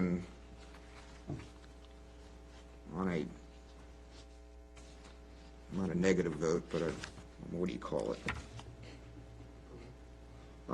On a positive motion, I would move, if I can get to the right page, I apologize. Actually, I'll just make it simple. I would move for approval of SUP 2021/002 for the 2/2 townhomes with the notice that I intend to vote no. I'm going to second. Okay, I got a motion and second. We're still up for discussion. Correct. Does anybody else have any Sean, did you I want to did, but I was discuss? hoping for the completion of the discussion before we moved into. No, it's still discussion. I just moved it so the discussion now, Of approving the, or denying it, whatever you want to do. okay. Doesn't change the, Right now- Okay. Yeah, right now the emotion is to approve. doesn't change the discussion portion. Okay. Yeah. Okay, well, on its face, I don't think it's actionable tonight, so I wouldn't vote on up or down tonight because the conditions and other elements of this case aren't available. So in my opinion, it's not actionable either way. That being said, on a personal note, I live in the most affordable housing in town. And someone who has school-age children, obviously sensitive to the impacts on schools. But what I do see is a barrier quickly happening simply on price. We got houses in Green Hill Crossing now going for $650,000. So in looking at this project, it is not so much affordability, but diversity. Are we going as everyone's hometown, or are we going to accommodate and afford the opportunity for everyone, no matter their demographic situation, has the opportunity to live into the town. That's how I started looking at it initially. Can you unmute on Zoom so Mark can hear you? Sorry. Sorry, Martin, thank you. So when we say everyone's hometown, we want a walking town. Businesses need that additional diversity of housing to support their businesses. We talked about housing, the comp plan also talks about housing diversity and housing types. And as housing prices go up, it's quickly going to vary this. Like right now, if I want to move up with my family, I'm going to have to move out. That's how the pricing has gone now. Whether that affects land use or not, that's probably a debate for another one, but looking on those policies about housing diversity, and this is an opportunity to fulfill that gap. That was sort of my thinking in evaluating this. Now, I will give kudos to the applicant. They've put a lot of resources into traffic study, the demographic analysis, revisiting the parking. So I think looking at that, we've been given a lot of tools with which to evaluate this. Councilman Weir, you talked about the CIF, or not CIF, you talked about student generation numbers. I do have them. The Loudon school system would estimate this project at 26 students, which is similar to the assessment Prince William gave. Our capital intensity factor, which is used to determine the cost per unit to serve residents in the county. Multifamily stacked is about 37 students, and multifamily attached would be about 18. So there's some range there in terms of that. So anyway, to finish my discussion on I'm sorry I'm all over the place, looking at this, saying we really want to guarantee that we do not create barriers and that we do give everyone an opportunity to move into and be a part of the town no matter. I've been concerned over time that there's, I don't want to call it a bias, but there's certain product types. The Longstreet Commons always gets the sort of the moniker of that townhouse community. So I want to make sure that we aren't having an unconscious bias against the unit type. I have not sensed that, but initially I'm like, in trying to assess this to make sure that we aren't inadvertently saying, well, multifamily is just not a product that we want in town. I don't think that's happening, but that was sort of my rationale. Looking at what does give me pause is that I think first we need to look at the consensus on whether or not the land use is appropriate. If there's a consensus that the land use and allowing residential is appropriate, then there's additional detail that we need to run down. Confirming the additional parking, confirming the triggers, confirming the details of the open space. There's a number of conditions that were, draft conditions that were included and other recommendations that Emily has suggested, in my mind, would be necessary to finalize before we took action. One thing that does give me pause in thinking about this is two things. One, is it isolated from the rest of the town in terms of its location? And also, too, and this is where we probably need to look at the demographics and updating based on the census, is that are we inadvertently undercutting the rest of the residential in town? So in other words, we have the planned downtown, we have our planned east, we still have some properties that are available for infill.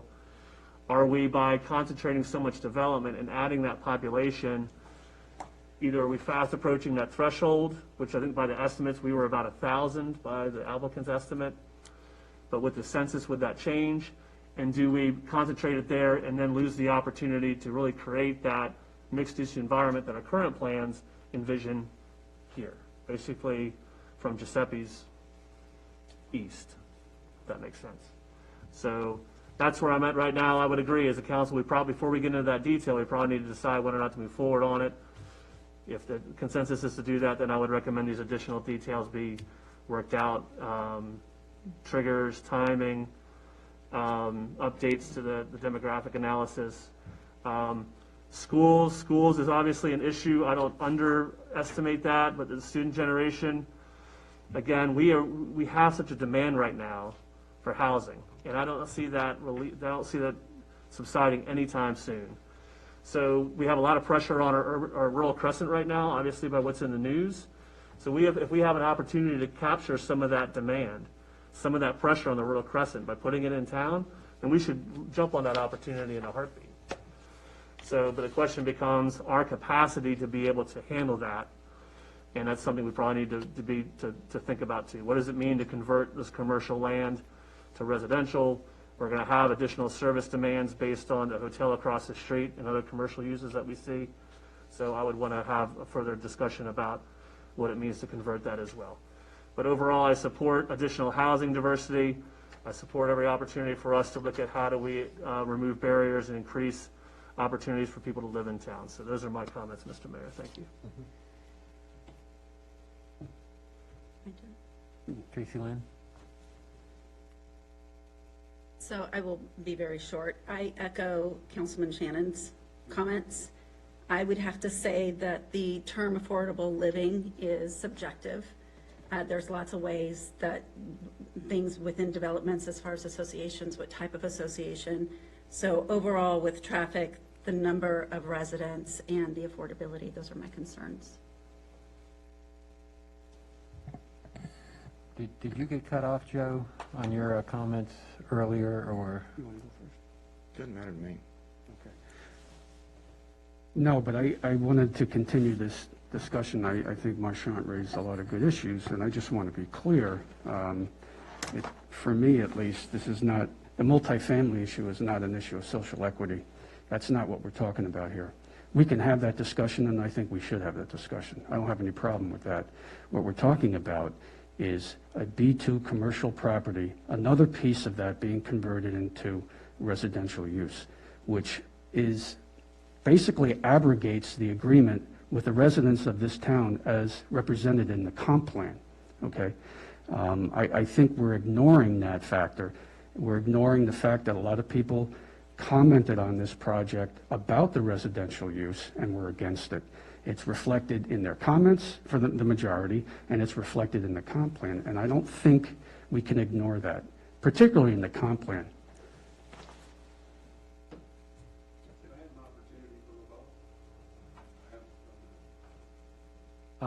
Let us finish our discussion. Bob? Couple of things. When we start talking about barriers to affordable housing, there's very little of that in western Prince William County, whether you're in the rural Crescent or whether you're not. But to Marchant's point about how does this impact others, and do we have a diversity of housing units, I would say yes, we do. You have a significant number of single-family homes in Green Hill Crossing and along Fayette and Jefferson Street. We have a significant number of small lot single-family homes in the Villages and Haymarket Station. We've got townhouses in Long Street, Green Hill Crossing, Van Meter's building some now.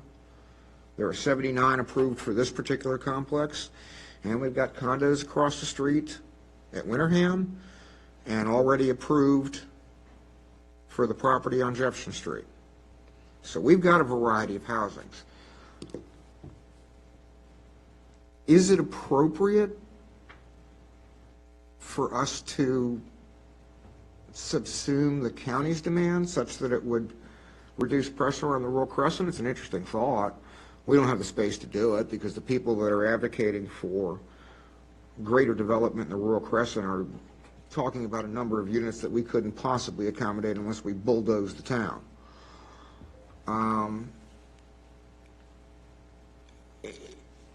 It's not about the housing unit type, it's about housing in general. I think Joe spoke to that rather eloquently. If the baseline question is, do we want to accept more residential units in that area of the town, in an area of the town that is both comprehensively planned, zoned, and everything else for business? If there's no appetite for that, then we don't need to go any further tonight. We just dispense with it tonight and we're done. We don't have to bother with proffer amendments or anything else, because if we can't cross that threshold, there's no sense wasting the applicant's time, staff's time, or ours.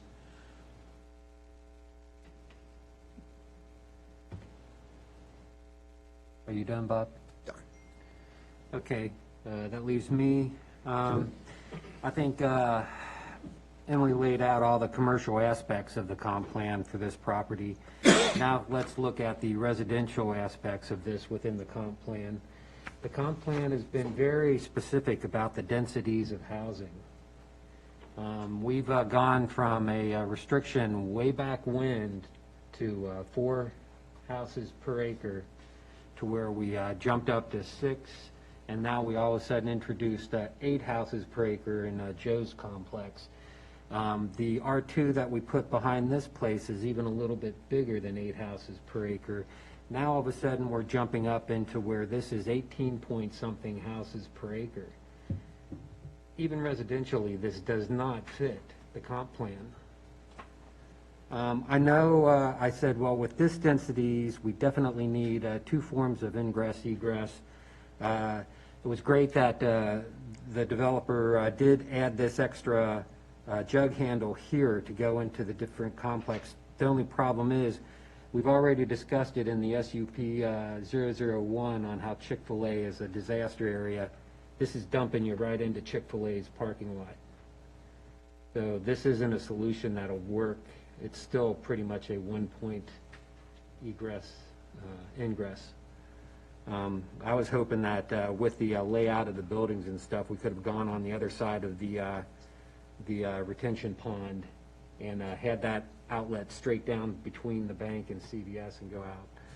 But that's not a solution here. So those are my only comments when it comes to densities and this. Like I said, it's great to hear that you were listening to me, Don, but I don't think this is a good solution for what I was asking for. So that's all I really have to say. Okay. Don, you wanted to give a rebuttal? We've got a motion on the floor. Parliamentarian.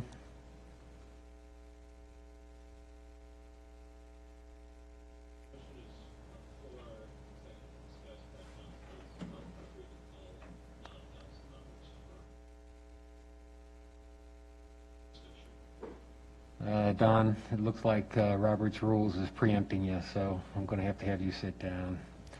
Okay.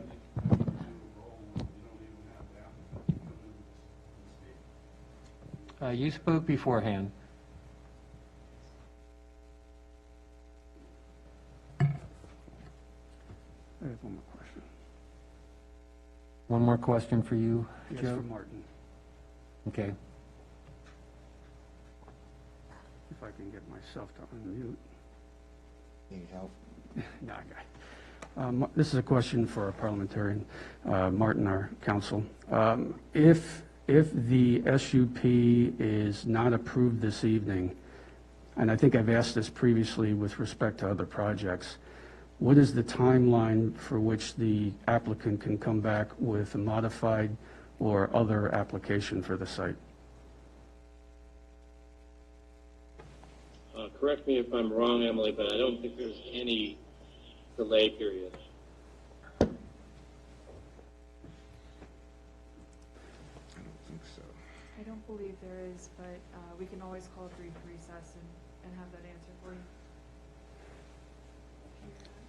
I'm sorry, can you speak into the mic? I didn't hear that. I said I do not believe that there is, but if we call a brief recess, we can have that answer for you.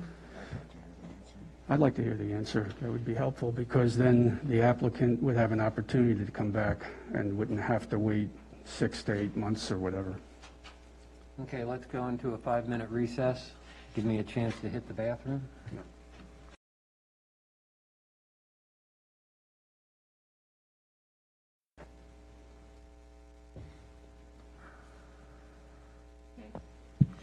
Okay, we're back.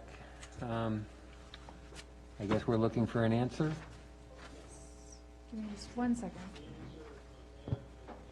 The applicant, can you not hear me? Okay. Okay. The answer, Mayor, is that the applicant can reapply for a similar or the same special use permit at any time. There's a prohibition on requesting a zoning map amendment under Town Code 58-3.6, but that does not apply to an SUP. Okay, thank you, Martin. Okay, so are we ready for a vote then? No last minute questions? Okay, let's put it up for a vote. Wait a minute, I'm sorry, can you reread the motion, please? Motion is to approve special use permit 2021002 for 74-2/2 townhomes. Okay, that motion is to approve, so let's go with a vote. Weir, No. Casanello, No? Pater, No. Schneider, No. Shannon, No.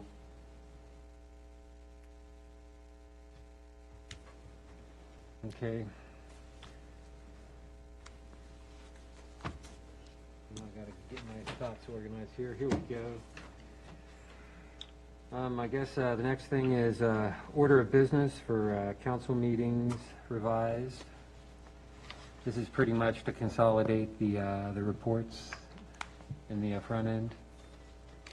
Yes, that is correct, Mayor. As you can see, what we have on the first page is the Section 5 order of business. So I'll just bring your attention to Section A, where it's got the regular meetings of the council be held on the first Monday of the month.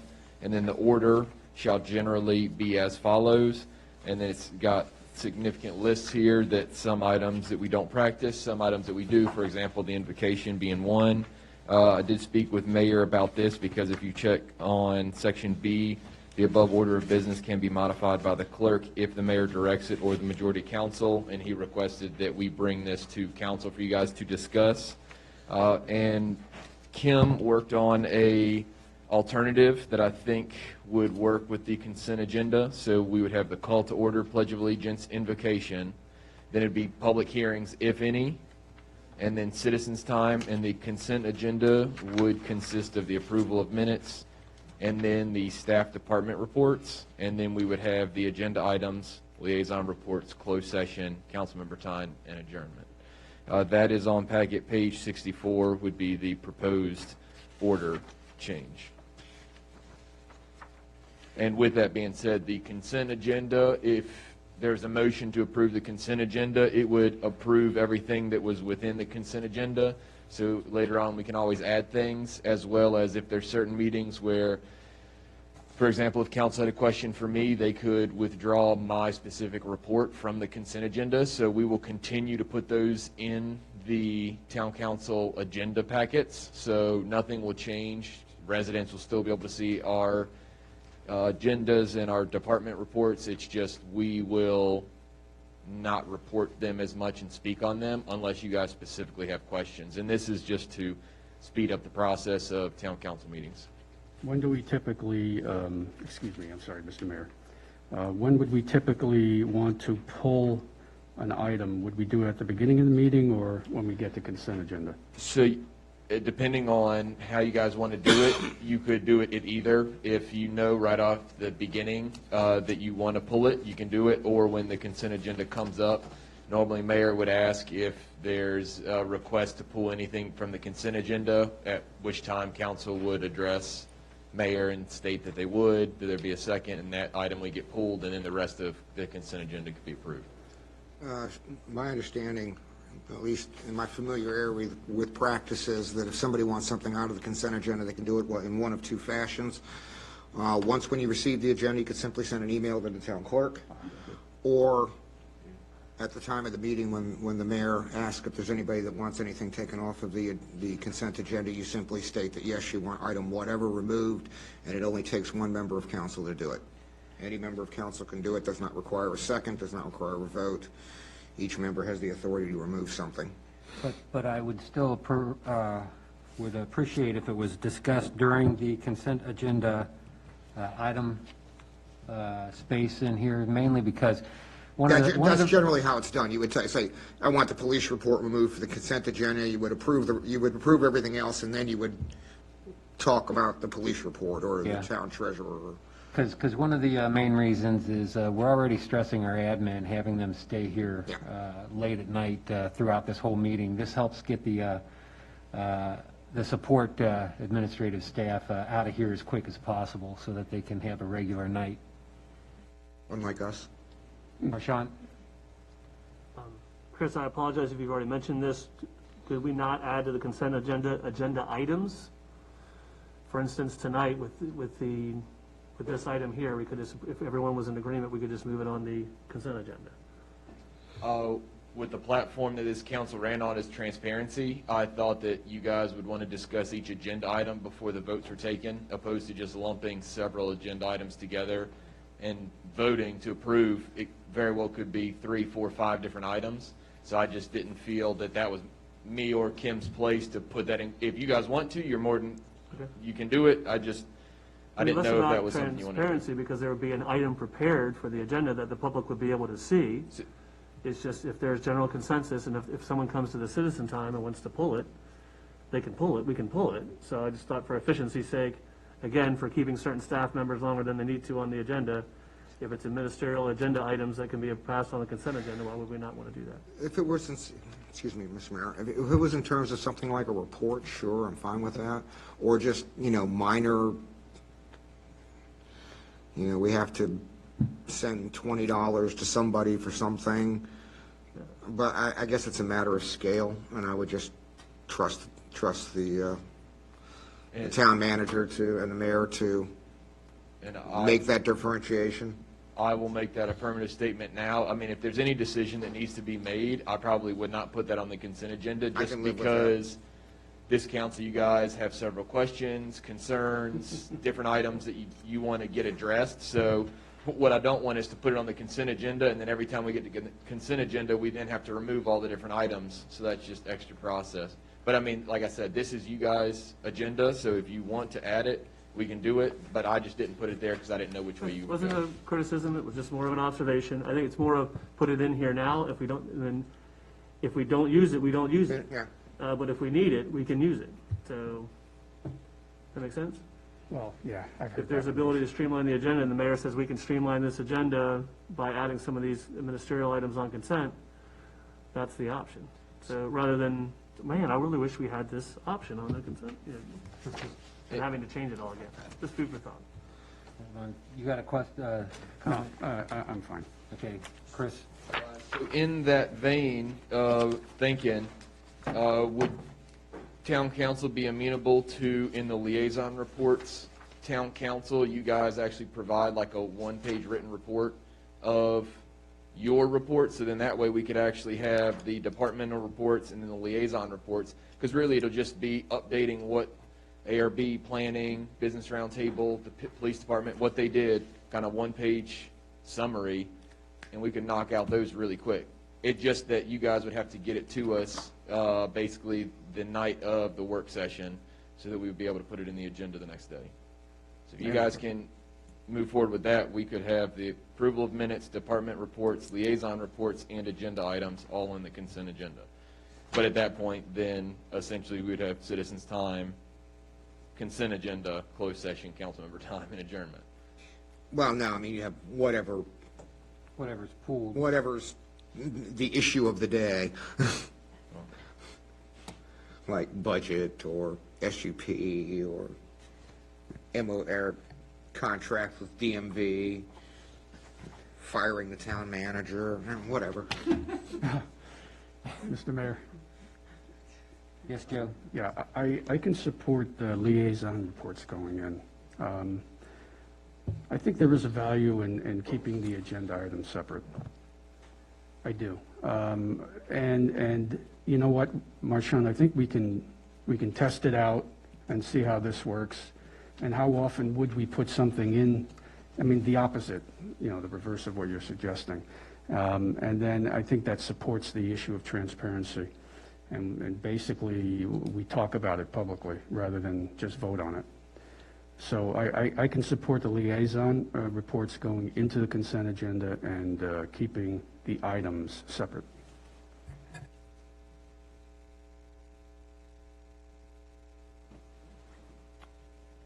Is that your pen? No. No? Anybody else? Okay, so any motions here to change the...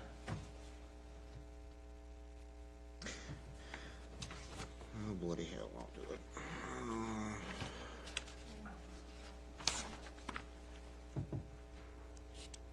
Does the clerk have? I'll do it. I would move that we adopt the draft order of business, section 5 the amended amendments to section 5.1 order of business for the town's policies and procedures. Is that where it's at? Yeah. Second. Okay, got a motion and second. I guess, should there be a friendly amendment to include the liaison reports in there, or are we keeping that out? That's what was amended today. Or that's how I would read it, that as amended. As amended, yeah. Would include the Okay. draft plus the amendments of the liaison reports in consent agenda. Okay. Just wanted to clarify that. Yes, sir. Any further discussion? Let's throw it up for a vote. I'm sorry, who gave the second? Steve. Okay, Weir? All right. Passanello? Yes. Pater? Yes. Snyder? Yes. Shannon? Yes. Okay, moving on. We got the authorization to sign the DMV Select contract and MOUs. Yes, so you guys have the contracts in front of you. Martin had reviewed the original versions of this as well as the second versions, which we spoke to last meeting in regard to the town needing to be ADA compliant for the DMV Select. That was really the only major change. He's reviewed it and approved the execution of this. However, when I brought this forward to you guys last time, the motion was just to have the attorney review these. So he has reviewed them and he has given approval. This is for Martin. Any further comments or?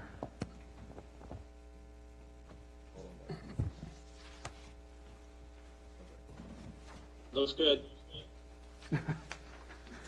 You really had to unmute him for that? Thank you. Okay. So we're looking for. Open up for questions. Joe, I'm assuming you have something on this. You seem to be the contract person. Well, actually, I just did a quick read-through, and I think it covers everything. They're somewhat boilerplate, and I had read them. Wait a minute. Sorry, Martin. They're somewhat boilerplate, and they pretty much cover everything that I would have been concerned with in my quick review here. So I think I'm okay with it. And it has termination, it has audits, severability, so I'm good. Thank you, Martin. Thank you for reviewing it. Okay, anybody else with questions? Okay. I guess I need a motion. So it'd be a motion to authorize the town manager to execute the DMV Select contract and MOU. So moved. Need a second? Got a second from Steve, council member. So we'll put it up for a vote. Weir? All right. Pater? Yes. I'm sorry, Passanello? Yes. Snyder? Yes, this would have been a good item on the consent agenda. Shannon? Yes.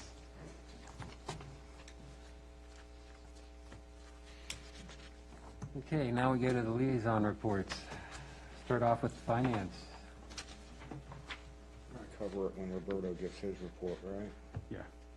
So, I think we should just defer until Roberto speaks, because it'll all be combined into one thing with Roberto's treasurer's report. Okay. Planning Commission? Well, we just dealt with what the planning commission dealt with. The only other thing we did, last month was, continue with the zoning text amendments. To Ms. Leonard's concerns, I'm not quite sure I fully understand what she's speaking with respect to towers. The only discussion of towers that we have were in the I-1 district and the existing tower that we have that we can't do anything about. They're not allowed in any other district, and I don't see, I mean, I'm not quite sure what that's all about. And just for clarity's sake, with respect to setbacks in the B1 and the B2, There's a zero lot line in the B1 and B2. There's no requirement that there be 20 feet distance between commercial buildings. It's a zero lot line. You can build them wall to wall. We just haven't had anybody recently decide they want to do that, so. I think you're referring to the setback, the rear yard setback's 20 in some instances, adjacent to residential? Well, I assumed she was talking side yards because she was talking about building arches to connect the buildings, but there is and always has been, to my knowledge, a zero lot line, especially in the B1 and the B2. So, just for clarification, there is no side yard setback from commercial to commercial in the commercial districts. There is a setback requirement if they're next to a residential or a CR or a transitional zoning district, but commercial to commercial, it's a zero lot line. That's all I have. Okay, any questions for Bob before I move on? Okay, I see I skipped over an item. I apologize. Acting Chief Davis, police report. Or that's That's the actually police for Morris, liaison who's not here, which is not here, so, which is why the meeting's running quickly. yeah, Sorry, Chris. if he's streaming. Okay, Architectural Review Board, We should hold that assessment until we get to the treasurer's report about Link. So, sorry to say inside the report, I have no updates of any sort. Thank you. okay, and Business Roundtable. So we met via Zoom. We had an evening meeting, which was really nice. We discussed Flags for Heroes, which will be doing the program on June 12th. I'd like for us to talk about that again at the next Business Roundtable, which will be May 11th in the morning, 8:15 here at Town Hall and via Zoom. Perfect. Thank you very much. Excellent. May 15th, at what time? May 11th. May 11th? At 8:15. Okay. 8:15? That's when the social starts, I know, right? It's early in the morning. All the coffee. Never used to be. That was like the afternoon back in the day. Okay, any questions to the Vice Mayor? Okay, now we'll go to department reports. Town Administration. Yes, sir.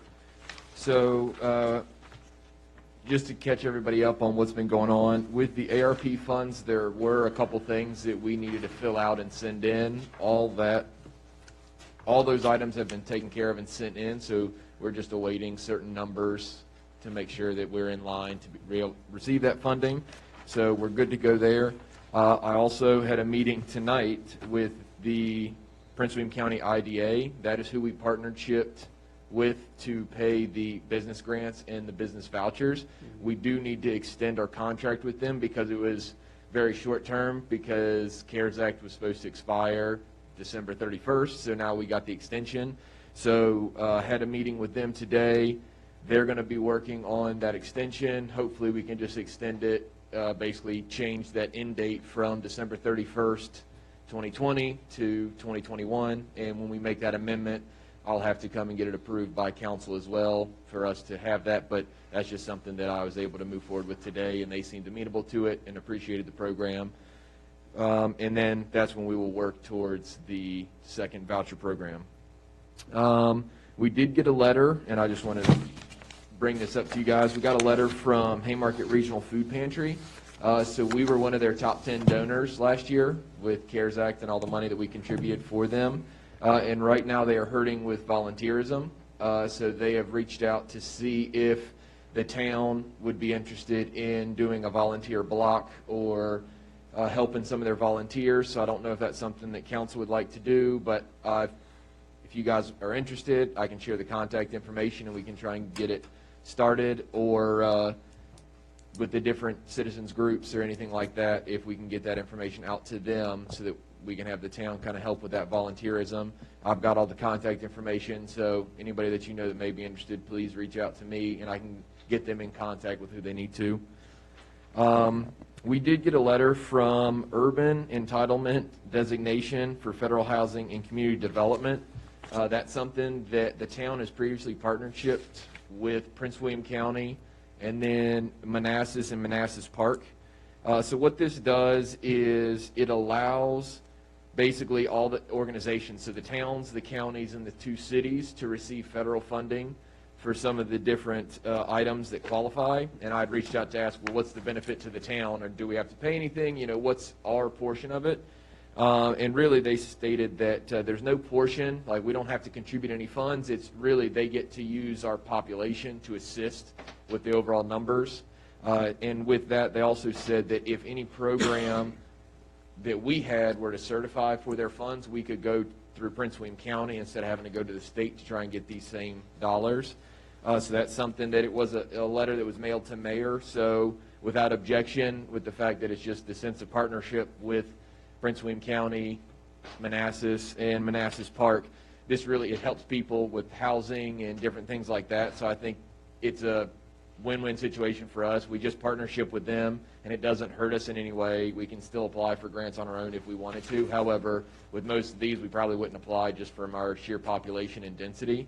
So it's just helping those other organizations with the population. Is there any objection to Mayor signing that? Because we do have to get it in the 14th. Okay, so if no objection, Mayor, I'll go ahead.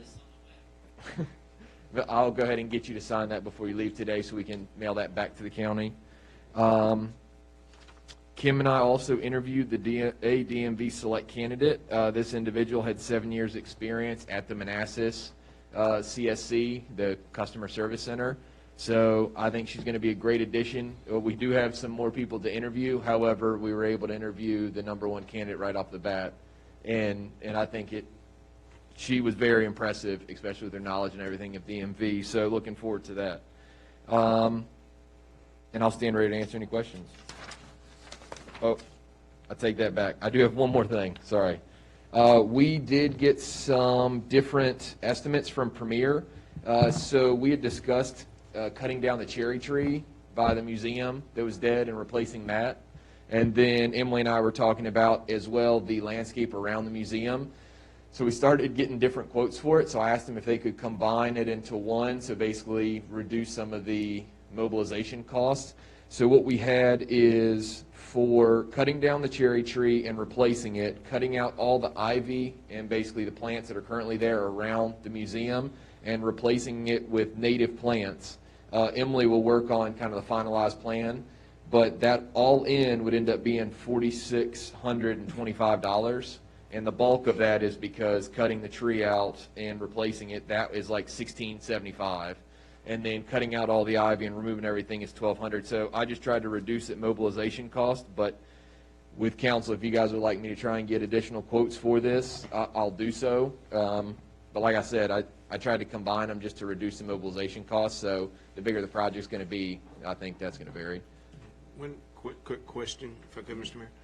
Does that include stump grinding? Oh, you just asked my question. So it says the cutout and removal, and then it says remove stump. And the option is to install a 15-foot tall, 5-inch caliber cherry tree. So it is a very mature. I think that's, having to deal with this type of stuff in my business and everything, I think that's a pretty fair price, Mr. Mayor, quite honestly. What line item does it come out of? Landscape. You raise your hand. Marchant, you got the floor. The tree in the back by the hotel that's full of ivy, is that included in that too? It is not included in that. However, we're working on another route with that shouldn't cost the town money. Got it. I think you told me where that is coming from. Okay, thanks. Yeah. Does that include anything around the caboose? Does that include the caboose or? No? That coincides with the previous statement. Okay. Did I not hear you well enough? No, it's two different trees that are covered in ivy. Okay. Anybody else? Nope. Now I'll stand ready to answer any questions. Yeah, I did have one quick question. Held a BZA meeting. Can you tell me a little bit about that? It just jumped out at me. It's not the BZA meeting for the property, was it? So we did have to hold a BZA meeting for them to approve the meeting minutes. Okay. And that was held before a town council meeting. It was a very short meeting. They just came in, opened the meeting, Made a motion. They did amend the meeting minutes a little bit, and then that was it. Okay. That was that second meeting. That was all that Oh. transpired. Okay, now I remember. All right, thank you. Yeah, to vote in the chair as well, right? I think No, we- that was done in the first meeting that also discussed the property. The second meeting was solely to approve the meeting minutes. And that was a function of the case being in court? Correct. Okay. Okay, any other questions? Okay, I guess this is the time to also include in here, at the work session, we did have a closed session, which we went over personnel matters. I guess this is a time that we can deal with, revealing that there was a performance appraisal done on the town manager. Oh, yes. And I don't know what we need to review here in the sense of, do we got to vote on what came out of the discussions there, or? Well, okay, if I may, Mr. Mayor? Please. And Chris, chime in if you'd like to. For the council's benefit, we sat down with Chris and we went through the performance appraisal. We had a pretty lengthy discussion about it. And one of the things we're going to do is to allow Chris an opportunity to kind of digest it and go through what we put together and come back with us and sit down with us as a council in closed session, perhaps at the work session, if I am correct, and just to kind of review it quickly, and then we'll sign off and put it in his file. So if there's no objection, that's how we'd like to proceed. No, and I just want to say thanks, 'cause as we discussed before, I'm trying to unmute here. Appreciate you and the mayor doing that and everything. I think that initial sit down was important, just not to overwhelm with 7 of us, but the 2 of you, so thank you for doing that. Okay. Do we need a motion with respect to salary increases, or That's what I'm assuming. Martin? If it requires an amendment to the budget, yes, otherwise, no. Roberto's thinking.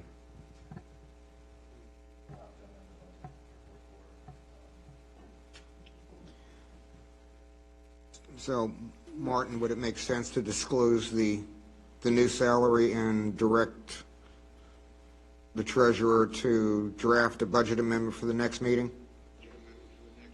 And set the effective date of the raise? That makes sense? Did anybody write it down? You were doing all the writing. Not the numbers.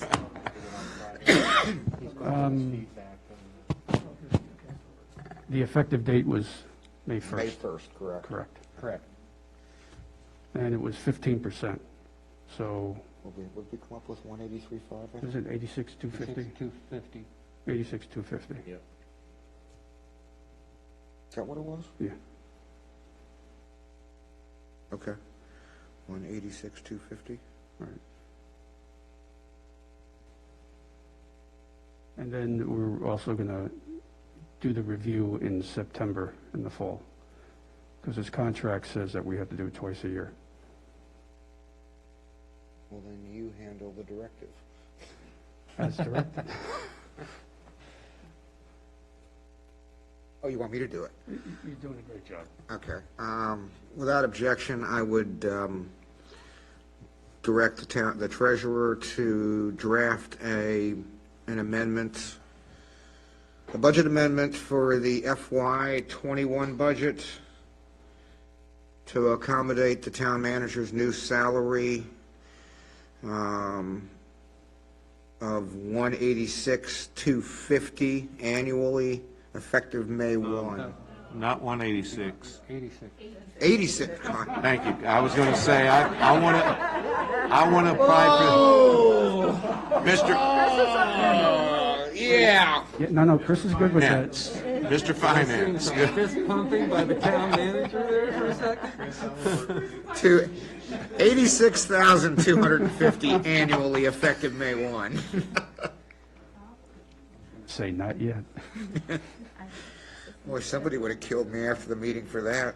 Somebody probably would have protected me. Okay, any objections to the directive? No Okay. objection. Good catch, Mr. Mayor. Thank you. Chris did beam at first, though. I just, for the record.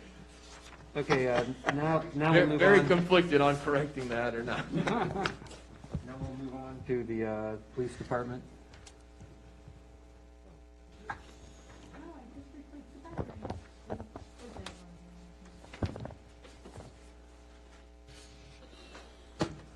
Good evening, Council and Mayor. Just want to touch on the things I touched on the last meeting. I just want to thank you all for adding Greg Smith to the staff. He's a great help for me and to the department. Again, just want to thank the other officers on the team as well. Officer Anderson for being a part-timer. He's working 78 hours every 2 weeks. His dedication to this town is incredible. At the drop of a hat, he's willing to change schedules. It's just great to have him on the team. Officer Burgoon has come in multiple times early to cover the town and never hesitates to fill in when needed. He's a great asset to have with us as well. And Officer Gregory, who's, as I said before, recently promoted at his full-time department, he understands the situation that we're in, and he's coming in more frequently. And then we have Lonnie Milstead, who's in charge of our fleet as a volunteer. He's been instrumental in completing the uniform inventory that we've just finished in the last week. So talking about that, we transition over to our candidates. We did have 5. However, before we started the interviews, one did bow out. And after listening to the 4 candidates that we interviewed, we are moving forward with background investigations. Now, I don't know if you all are aware of the law changes that are in place, but you have to go to each law enforcement agency that the candidate had worked at to do a thorough background investigation to look to see if there's any internal affairs issues or anything in their personnel files. So we're in the process of doing that. It is time intensive, and we hope to have this finished very soon. Fingers crossed, if everything goes as planned, hopefully in the meeting in June, I'll be introducing you to 1, 2, or 3 officers, depending. Is there any questions regarding candidates or anything along those lines? Okay. I don't have a question on the candidates, but I do appreciate the extra effort that the 3 officers you mentioned are putting in. I was wondering if you could write up a citation for us to sign to put in their employee jacket for their good work. I will, sir. Okay, thank you. Go ahead, Marshawn. Sergeant Davis, when has the applications for chief closed already, or is that ongoing, or? Those close May 7th, so it'll be this Friday. Okay. Thanks.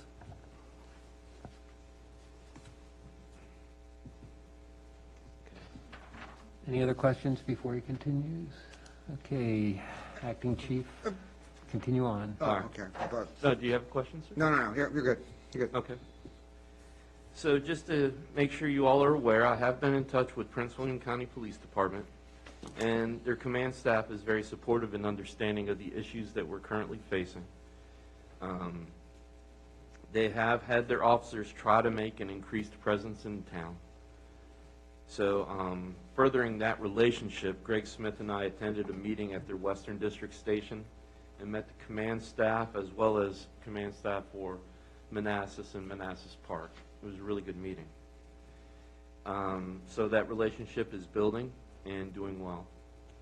We've upgraded the security system for the building, and Wednesday, the trainer for that company is going to come in and tell me all the ins and outs, and hopefully I'll have it up and running smooth. So as you all are aware, the 2 computers that you authorized me to purchase are in, and I'm hoping to get them to Prince William County soon for programming. I met with Emily as well as Chris to plan local events like the National Night Out, the Breast Cancer 5K, and Chris and I are also talking about a Flag Day event. So hopefully we'll be very busy. There's other events that we're planning as well. Hopefully in time we'll be able, once we're fully staffed, to go forward with the women's self-defense class the bicycle rodeo, and some other community outreach events.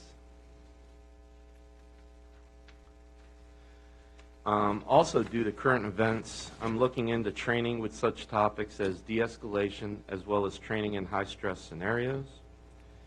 As many of you know, the uniform inventory has been done, and with that in mind, I've spoke to a few uniform suppliers to supply the new uniforms with new hires with necessary uniforms and equipment when we move forward with hiring people soon. So the next part brings forward the issues with the statistics.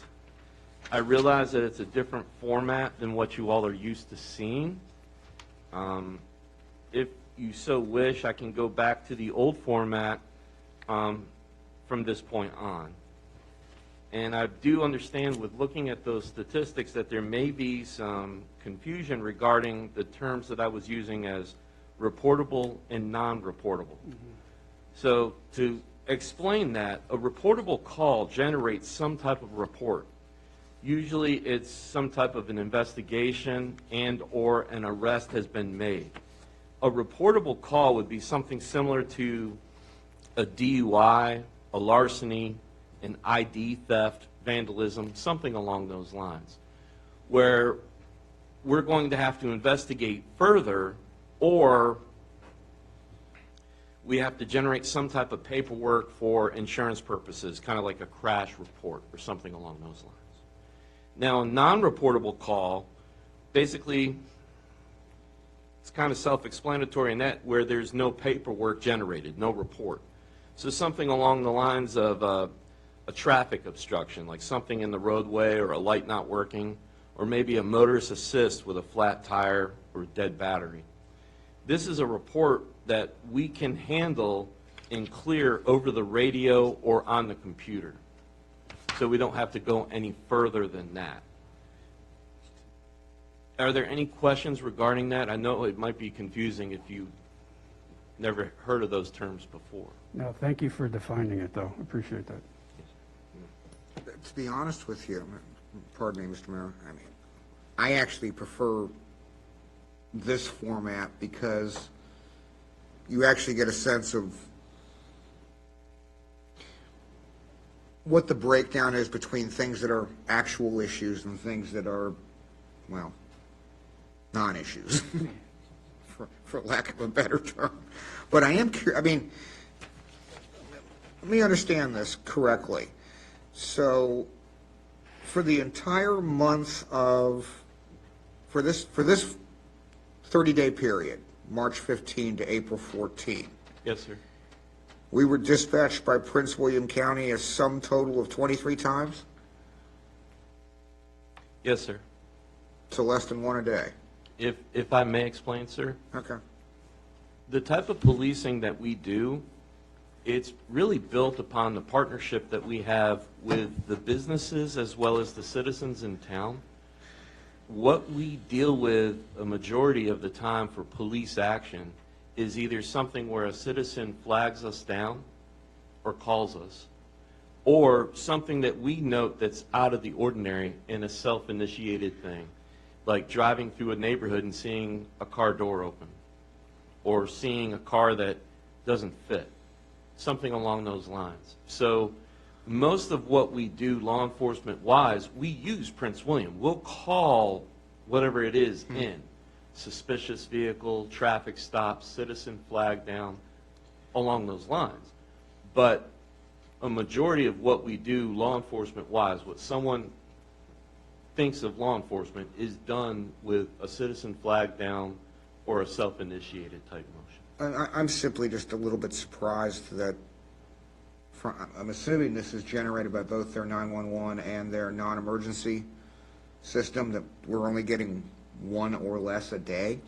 Yes, sir. A lot of what happens is that if you're saying Gainesville or the zip code of Haymarket as opposed to the actual town, if you go on Google or whatever search engine you prefer and say, what is the closest police department to me, we pop up. So they call you instead of Prince So William? they call us instead of Prince William. Got it. So a lot of times, I tend to use the example of zip code versus the town. Okay. And try to explain and then have people call the communications for Prince William. I mean, just, in looking at this, I was simply under the impression that we were getting dispatched more than we apparently are, because the numbers for December, January, and February don't seem to be too much different. I guess I'm pleasantly surprised, because it means nobody's got an issue, I guess, but I wasn't expecting the number to be that low. But you know, this format's fine with me, getting back to the original statement. It's actually clearer to me. Marshawn? Someone had made the statement to me, which I think is apropos here, is that lower numbers is a good thing. That means the police department's doing their job, right? So. Well, if I may, the total number of calls for this month was 1,991, or for that 30-day period of time. If you look at the numbers from July 2020 to February 2021, total calls for service based on the reports that I've seen prior is 14,985. If you divide that by 8, that gives you an average of 1,873 and a fraction. But what I want to just say is I'm very proud of the guys that are working, because they're handling as many calls or over the average in that period of time at the smaller number that we are right now. So I'm very proud of them, and I want them to have that recognition. Thank you.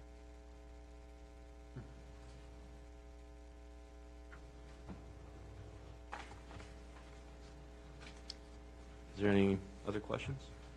I have a question. We were discussing the de-escalation training and the stress. I know we mentioned trying to include citizens group. Does that look like it's going to be doable? I think for certain items it will be, depending on how that works. I think de-escalation would be a good thing to have people in to observe. It's now a matter of trying to research and put some form of a lesson plan together for the presentation. I can work on that and try to get it done as soon as I can. Okay, well, you know, fit it in however it needs to go in for training. I just wanted to raise that issue since we did discuss transparency and how to actually engage the citizens into what we're doing. Bob? Just real quick, I mean, just to save you the effort of reinventing the wheel, since we pay our county taxes, can't we just get that kind of presentation material from the county? And My question exactly. Currently, right now, de-escalation is a big subject that a lot of departments are throwing out there. There is some training available at our local police academy that if we had the staffing, I would either go to it myself to develop a brief presentation for the department, or send one of my officers who might be an instructor to do that. It depends on how you're looking at it. If you're looking at it to award in-service training credit towards our officers, then you have to get a lesson plan either write it yourself or find a department that would be doing that type of training, or we can just put a simple presentation together and not worry about the in-service training. or do we just send everybody and pay for it? We can work something along that lines too. The training that I was looking at was free. Even better. I like free. And if I could add, what Jake had mentioned is actually getting citizens groups, stakeholders that aren't necessarily police officers, so they can participate and as well see what's going on and what the officers are doing and how we're trying to work to de-escalate. So it's not only is it just the police officers, because it'd be one thing to send all the officers to the academy, but we're talking about reaching out to, for example, the two groups that had the marches here in town earlier this summer. Maybe reaching out to them to see if some of those individuals would like to participate, whether it was the classroom portion or the active training portion with like the role playing or anything like that, just so that they can get a better idea of the police department and what they're doing. So that's more of what we were talking about, not just the de-escalation training, but actually actively participating with the community. So that's where I think it's a little different than just getting a lesson plan from the county. That's why Jake, I think, needs to. Well, I think it's a two-prong approach, and quite frankly, I think we should do both prongs, both the actual training and the community outreach, but that's my 2 cents. Bob, I have to agree with you. I mean, this training's going on right now. I know it is in Fairfax County, and I'm sure it is in Prince William.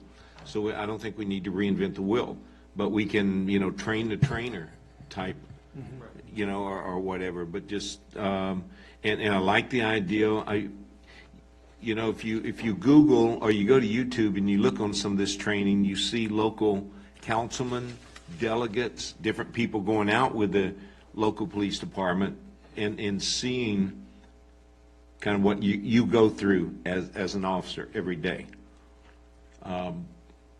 So I like the idea of getting our town citizens and our businesses involved in that. But I think lesson plans are there and everything. It's just a matter of, working with, whether it be Prince William, Fairfax, whoever, to get that training, and then, train the trainer type thing, so. And I don't want to stress you out anymore. Once we get to a full staff, we can really start to deal with this. So, it's not something that you got to set up as a priority.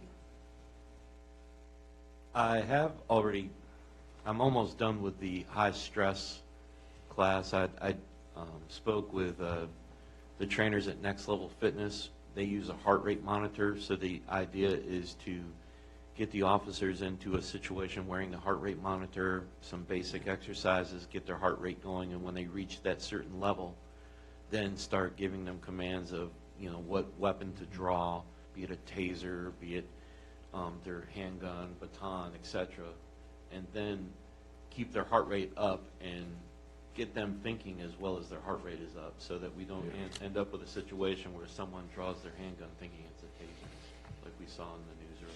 Do you need a volunteer to irritate them? I would love and welcome any of you to come to these trainings. It's, open invitation. And Councilman Ware, I will make sure that the taser cartridges and all that are. I was gonna. The OC spray, all that will not be in play, I promise. It doesn't bother me, but. That makes one of us. That taser's a little. I won't. I'm not going to talk anymore. Good report. Good report. You got a question, Joe? I just, a quick comment. Reading through this report, this is excellent. I really appreciate what you've done here. I agree. This is very easy to understand, great communication, and I like the idea of citizens being involved. What you're doing is you're breaking down barriers by doing that and building relationships. And, when people train together, they sort of bond as well, and that's really positive. So keep up the good work. Thank you, sir. Actually, I do have one more question, Mr. Mayor. Go ahead, Bob. Since I'm always worried about the money, how much are the pads for the AEDs going to cost? I haven't been able to research that yet, but I'll write that down and make a note and figure it out as soon as I can. All right. I know that I did get prices for the vest. They're going to be just at $1,400, but that covers the covers for the vest, 2 covers, as well as the vest itself. So if we have to replace vest coming up in another couple of years for some officers, one of which is mine, I want to say that it would be about $800 and some dollars. What's their general lifespan these days? I know it was rather limited when they first came out. Is it still that limited? 5? 5 years. It's better than the 3 it used to be. Okay. It looks like those AED pads will be between 75 and about 250. That's not as bad as I thought it was going to be. Yes, sir. Okay, we all good? Good. Okay, moving on. Town treasurer.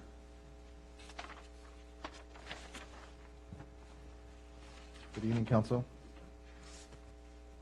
First of all, is there any specific questions on the financial reports, the actual versus the budget in the packet? okay? I did make some highlights on some of the expenditures, mainly the expenditures, and these are things that I believe we have all been aware that they're coming down the line. Just amendments that we are looking to do in the fourth quarter amendment via the legal service, the wages on the PD side for the part-time. Obviously, we all understand that part-timers have been putting more time in on helping us with the currently, so we want to adjust for that. A few updates I do want to give you all is that census report was done.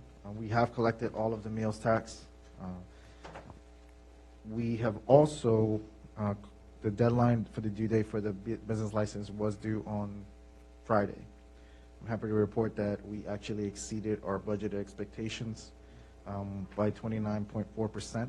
I still do have some businesses that are coming through. Unfortunately, they didn't meet the deadline, so there will be some penalties, interest that we will be collecting as well. The number that's in this report does not reflect.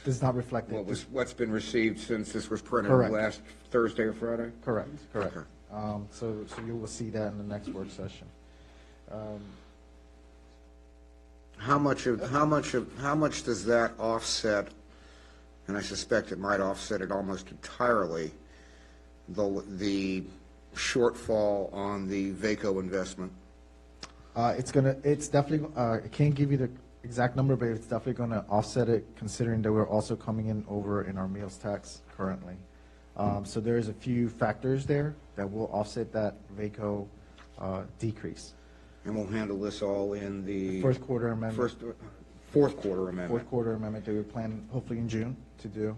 So what's our timeline for that, since I'm assuming it's going to require a public hearing? What's our deadline for drafting it? So if council is okay to finalize the fourth quarter amendment, we can advertise at the June regular meeting and actually adopt a final fourth quarter budget amendment at the June work session, which I believe would be the 28th. So we would authorize the publication at the July work session. So we would authorize the publication of the June 7 work session. Correct. Have the public hearing on at the June 7 Regular meeting, and then we could have the public hearing and adopt it at the work session in June. Correct. Okay, and so we've got plenty. So that means that, in essence, Joe and I and Roberto and you have until basically the first week of June to get this squared away. We do have a little bit more. We could do it the 14th to 18th if there were other minor changes, but with it being council, I think it'd be more advantageous if we can get it done by June 7th, and we should have the majority of the numbers in. It'll still be a little off. Honestly, I'd like to have it, I know this is ambitious, but I'd like to have it by the May work session, but that's going to be dependent on how much time you and I can put into it, I guess. All right. I'm not averse to that, but just get it over with and out of the way so that you can start prepping for FY22. We will work on that. One thing I did want to mention, though, is that on the police department budget line item, you'll see an increase on the regular salaries and wages. This is due to the severance package for ex-chief Chief Lance. That was taken care of this past week as well. As well, too. Thank you, Chris. I'd like to mention, too, that we have also taken care of the past wages, so the overtime wages that were due to the officers. We have reached out even to Officer O'Neill, Officer Hood, and Officer Shaver to make sure that, the money was going to get to the correct accounts. So that was all handled as well in the past week. So do we have to raise the expenditure for the regular salaries as part of the budget amendment, or are we fine? It's No. only the overtime that we have to correct. The overtime is actually, well, unless there's more overtime needed, we should be okay with what we have allocated currently. The other update I wanted to give you, I'm sure Emily will as well, but on the finance side, we seem to have come to a final number for the Jefferson project to close out. I believe Emily and Katie, our town engineer, and from Rinkers or Representative Rami were able to close out out of the 4 change orders that MNF had, we are only going to agree to pay 1. So that will be part of the fourth quarter amendment to adjust for that. The only other item is, I don't really talk much about where we're at currently, but just to give you a perspective, our budget currently is up to April 30th, and, in theory, we should be at 83% of our budget. Currently, right now, we're on our revenue side, we're at 80.8%, and on our expenditure side, we're at 66.6%. So we're definitely in the positive, and considering everything going on, very, very blessed that it's happening. I'm about to wreck that. CIP, here we come. I'm about to wreck that. I want to kind of get the sense of council on this. We're going to be doing a budget amendment here at the end of June. And there are a variety of unassigned funds we've got right now. You know where they're at. So rather than carry them over as essentially fungible assets, I would suggest that we, at the June meeting, if we can get a ballpark figure on what the preliminary engineering for some of the projects that we want to start, let's just, for sake of argument, the sidewalk in front of the park. And we need to, unlike this project, we need to do that from scratch engineering and all that. Go ahead and kick that off with this year's money, with what we've got in this year's budget that's unassigned, and start the project so that we don't push it further down the road. Got a quick question there?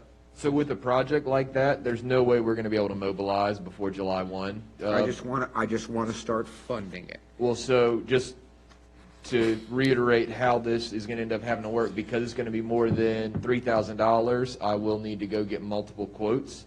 I don't know if we're going to be able to get 3 bids for the design, stormwater, and sidewalk by the end of June. And that's fine. All I want to do is lockbox the funds and assign them.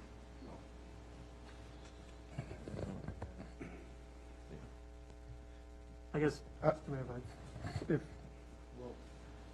What I was going to mention is, that is something that during the budget discussions, we can definitely do that. We can definitely, allocate the money specifically for the projects that council all agrees on and votes on. But I just want you understand what I'm saying. I want to tie up as much as we've got from the unassigned this year, so we're not using, so that we don't have this larger rollover and carryover than we would otherwise have to. Does that? Marshawn's been waving his hand. no, let's decide on the CIP, kind of what Roberto was saying. I was looking for the CIP in this packet. Are we going to review, approve the CIP and prioritize those projects? When are we going to do that? That'll be with the budget. Okay, so. We're going to have a budget. We're having a budget work session next Monday. Yep, okay. So that's what we'll see. I was just throwing the sidewalk project out there as, whatever we decide in terms of CIP, let's just start moving. Let's start moving dirt. Planning to move dirt. Planning to move dirt. Or moving dirt. Well, we can talk about that, on Thursday, right? Talk a little bit more, flesh it out. Yeah, that's a financial. There, I've done the committee damage to the question. budget. Yep. I spent money, or I want to. God, Are you it's suggesting so make your unusual. recommendations on the priorities as part of your Thursday meeting, finance meeting? That's the lockbox CIP fund. Okay. So We'll then we can be dealing with the prioritize. CIP on next Monday, so we can decide what projects we want to prioritize. Right, and we can but have Thursday, then we right? can have the discussion about which ones we want to assign the money to. Yeah. Lockbox the money for CIP. No, we're not. Right. What's Thursday? Thursday? Thursdays are standing weekly finance. Yeah, nothing's going to reviewing happen the there. checks. That's just a discussion. Yeah, but we're going to we're going to talk about it and We're throw going it to all present. out. We'll have some options drafted up. And that'll be ready for Monday? Maybe. Maybe. Okay. Depends on how much Joe and I argue with Roberto. Okay. And Chris. Now, we'll lock him in his office. He won't need him. Okay, anything else? Not good. Thank you, Roberto. Thank you, Roberto. Moving on then, second page here. Town planner. We're on packet page 80, so I'll keep it pretty brief. We already had our liaison reports and pretty big update in the beginning. So ARB, we will be working with them regarding the zoning text amendment, so that'll come up to them this month, along with some sign ideas for our building as well as the Gateway Sign Program having to do with the CIP. Moving forward, so the council is working on the appeal of the decision of the Board of Zoning Appeals. There's an update on that in Martin's report later on. Planning Commission, as you saw tonight, we had our public hearing for Crossroads Village, and I already reported on Planning Commission's decision and discussion. Van Meter is moving forward. They have started construction and grading work. They do plan to do blasting, not this week, but next week. So as soon as I have the days and the times for that, we will be putting out notices to help warn our residents of what's going on. Katie and myself are waiting on feedback from engineers regarding Transform Power Yoga, as well as Robinson Paradise and the Carter School. So we have 3 active site plans that are under review right now. I'm working with our assistant Samantha on the zoning text amendment. She will be joining us here in person for the summer for an internship. So I look forward to having you guys meet her and get to know her, but she will be helping us mainly with the zoning text amendment and comprehensive plan. 1 mile reviews. I have mentioned this briefly in passing to Chris, Town Manager Chris, as well as Bob regarding how we can better review and comment on these. I would like to start a 1 mile review committee. I would like it to be made up of 2 planning commission members. Hopefully one of them would be the planning commission liaison and represent the council. We can discuss having a second council member and an ARB member. But the goal of this committee would be, as soon as I receive the packet electronically, it is forwarded to the committee. We set a meeting time within that, 7-day period to meet, discuss, develop comments, get back to the necessary boards, and go forward with that. That also gives us the opportunity that if I'm at an ARB meeting and I can't make it and I possibly need the town manager at that meeting with me, we have a group to call on to go represent us. So I'll be going forward with that plan. I will work with Bob and Chris, and we will come up with something, and Marchant, and we'll come up with something and bring it back to you guys. As for other items, things are ongoing. Events, we're working on the very beginning of that. The application for Haymarket Day will be going out here probably in about 2 weeks' time. Again, we did work with Martin to get a COVID statement ready for the application. He can mention that during his report. It is in there. And the farmers market is open weekly. Vice Mayor Chris and I think we'll be sitting down later this week to discuss some feedback that we received at the farmers market yesterday regarding having staff members there present for the entirety of the market, advertising, and other items that they brought up. So we'll discuss all of the pros and cons of that and how we can best facilitate our presence on the weekends when we're otherwise not here.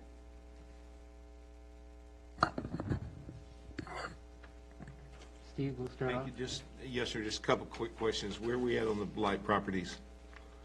So the current blight property that we are working on, 14881 Washington Street, she is continuing to work on the roof as well as painting of the structure. They were out there cleaning it the other day, so they're moving forward.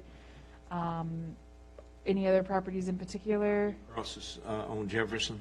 On Jefferson, that one, I can touch base again with the property owner, see where they're at with that. I'll have to follow up with you on that one. Okay, thank you. Bob? You mentioned blasting, and Martin, you might want to chime in on this. I just happen to be reading what Leesburg's up to, and I don't know that we want to go down this road, but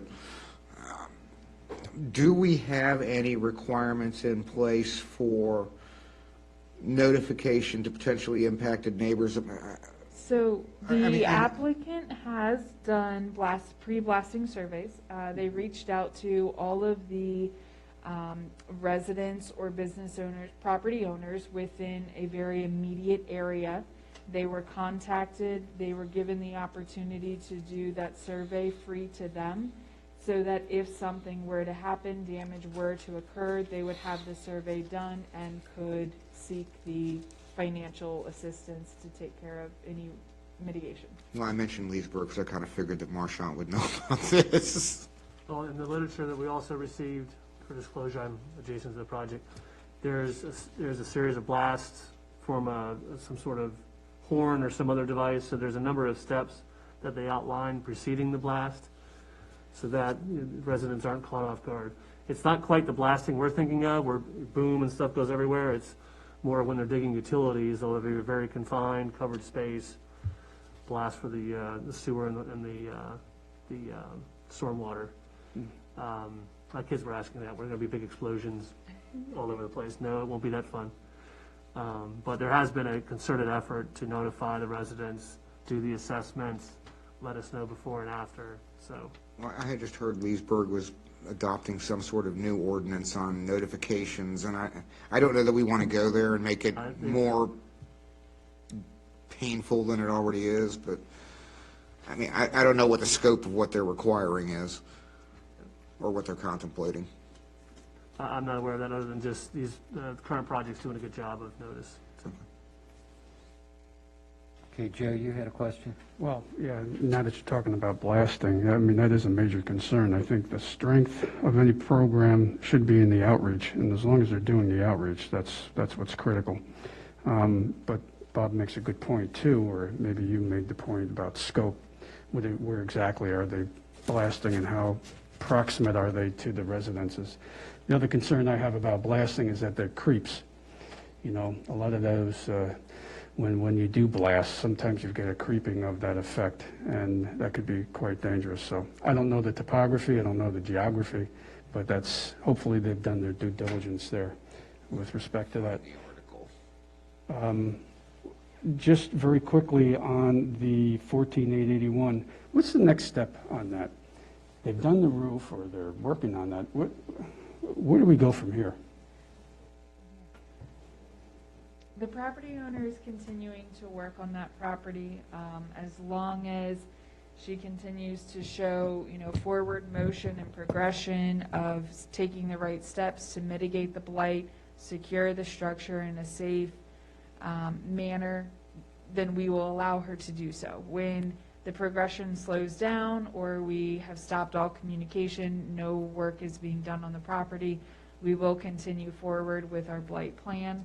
That is something I'll bring to council to discuss and look to move forward on. That property has been noticed. She has been given adequate notice via certified letter, as well as the postings in the paper. So right now she is trying to do the right steps and take care of it. Okay, so she's been receptive and making an effort, Yes, but we're going to have to with continue. this property. Yeah, Yes. with this property.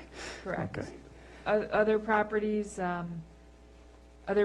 were reported to property maintenance code, not as receptive, and that's now, the ball's now in their court with property maintenance code at the county. So we did our part that we needed to by law, so. Okay, great. And just one comment that ties in with what Jake was talking about earlier about introducing the officers. If we do hire 2, 3, whatever the number is, not only introduce them here, but perhaps we can do something in the newsletter in July. So if you could make a note of that, I'd appreciate that. That's all I have. Thank you, Mr. Mayor. Okay, my question, I know we're moving forward with some training for ARB members. How is that going? We are. That training, yes, thank you. So the ARB has a work session scheduled before their next meeting at 6 o'clock. What we're going to do is we're going to take previous applications as well as a couple hypotheticals. They will be assigned to our different board members. The goal of this training is to get everybody familiar with the applications, the process, and how to guide the entirety of the board through one of these applications, feeling confident and talking to the applicants, asking questions, feeling confident and talking to staff. So I look forward to that being a really productive work session. That will be on May 19th. Okay, are we thinking about the same type of stuff for Planning Commission, BZA? We can move forward with the same type of item for Planning Commission. I will go ahead while you brought it up. I do expect in the coming week or two to receive a formal written request to have one of our planning commissioners step down from the commission. We had another resignation earlier in the month due to a work conflict, so we need to address that. We need to get more bodies on the planning commission, or we need to address the number of commissioners. I do think that there will be a third member who he has served with us for several years now, and I think that he is going to be looking to move on to another chapter in his life, so he too may be stepping down. So we could be coming up on 3 empty positions in the very near future. So if I understand this correctly, if we go back to 5, like somebody suggested last year, then we only need to fill 1 vacancy and not 3? That would be correct. Okay. Do I hear a resignation? You heard it and I told you so. That's what I was waiting for. Sorry. Okay, any more questions for Emily? Okay, let's move on then.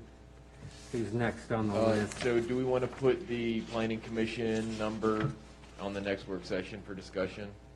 Please do. Martin, do we need to take care of that before July 1? Oh, shit. Well, as of right now, we still have 6 members. 7. We have 6. I mean, we have 7 positions, but we have 6 members. So if we reduce it, then effectively we would be kicking somebody off. So we would need to wait until that individual. Come July 1, it is likely that we're only going to have 4. So do we need to amend the number before or after July 1, or does it matter, Martin? It doesn't matter. You can do it at either point. Okay.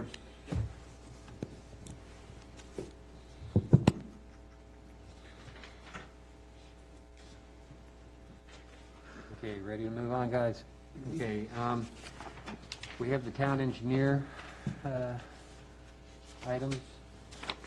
So I reported on pretty much everything that is in Katie's report that's new and updatable.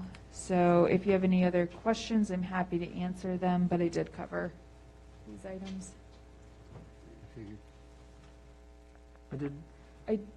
Real quick, I do expect by Monday, she's going to give us information on the park sidewalk as well as information regarding the paving here on our town lot, the curb and gutter, stormwater work, as well as the Jefferson Street turn lane project for our side of Jefferson Street. So Monday, hopefully for the budget, I'll have some idea, rough idea, but an idea.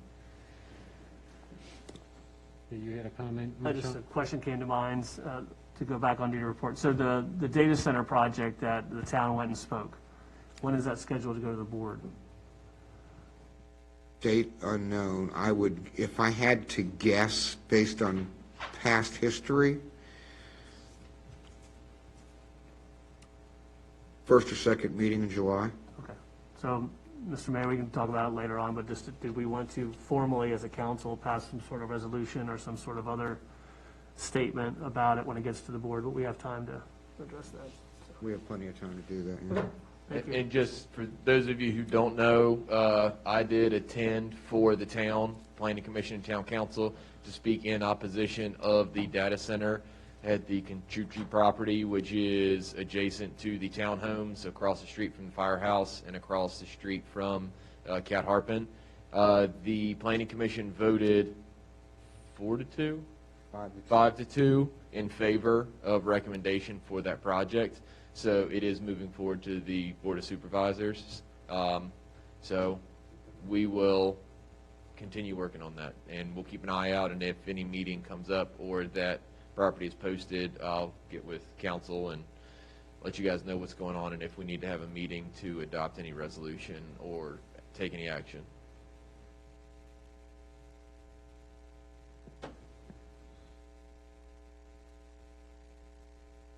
You had something? No? Okay, we'll move on then. Town attorney report? Mayor, you have my report. Stand ready to answer any questions.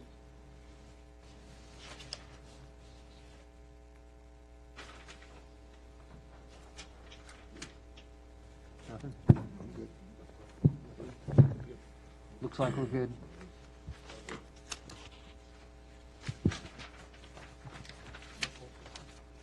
Mr. Mayor, would you like to dismiss the town attorney for council member time? Yes. Yes, I agree. Thanks for your service, Martin. See you.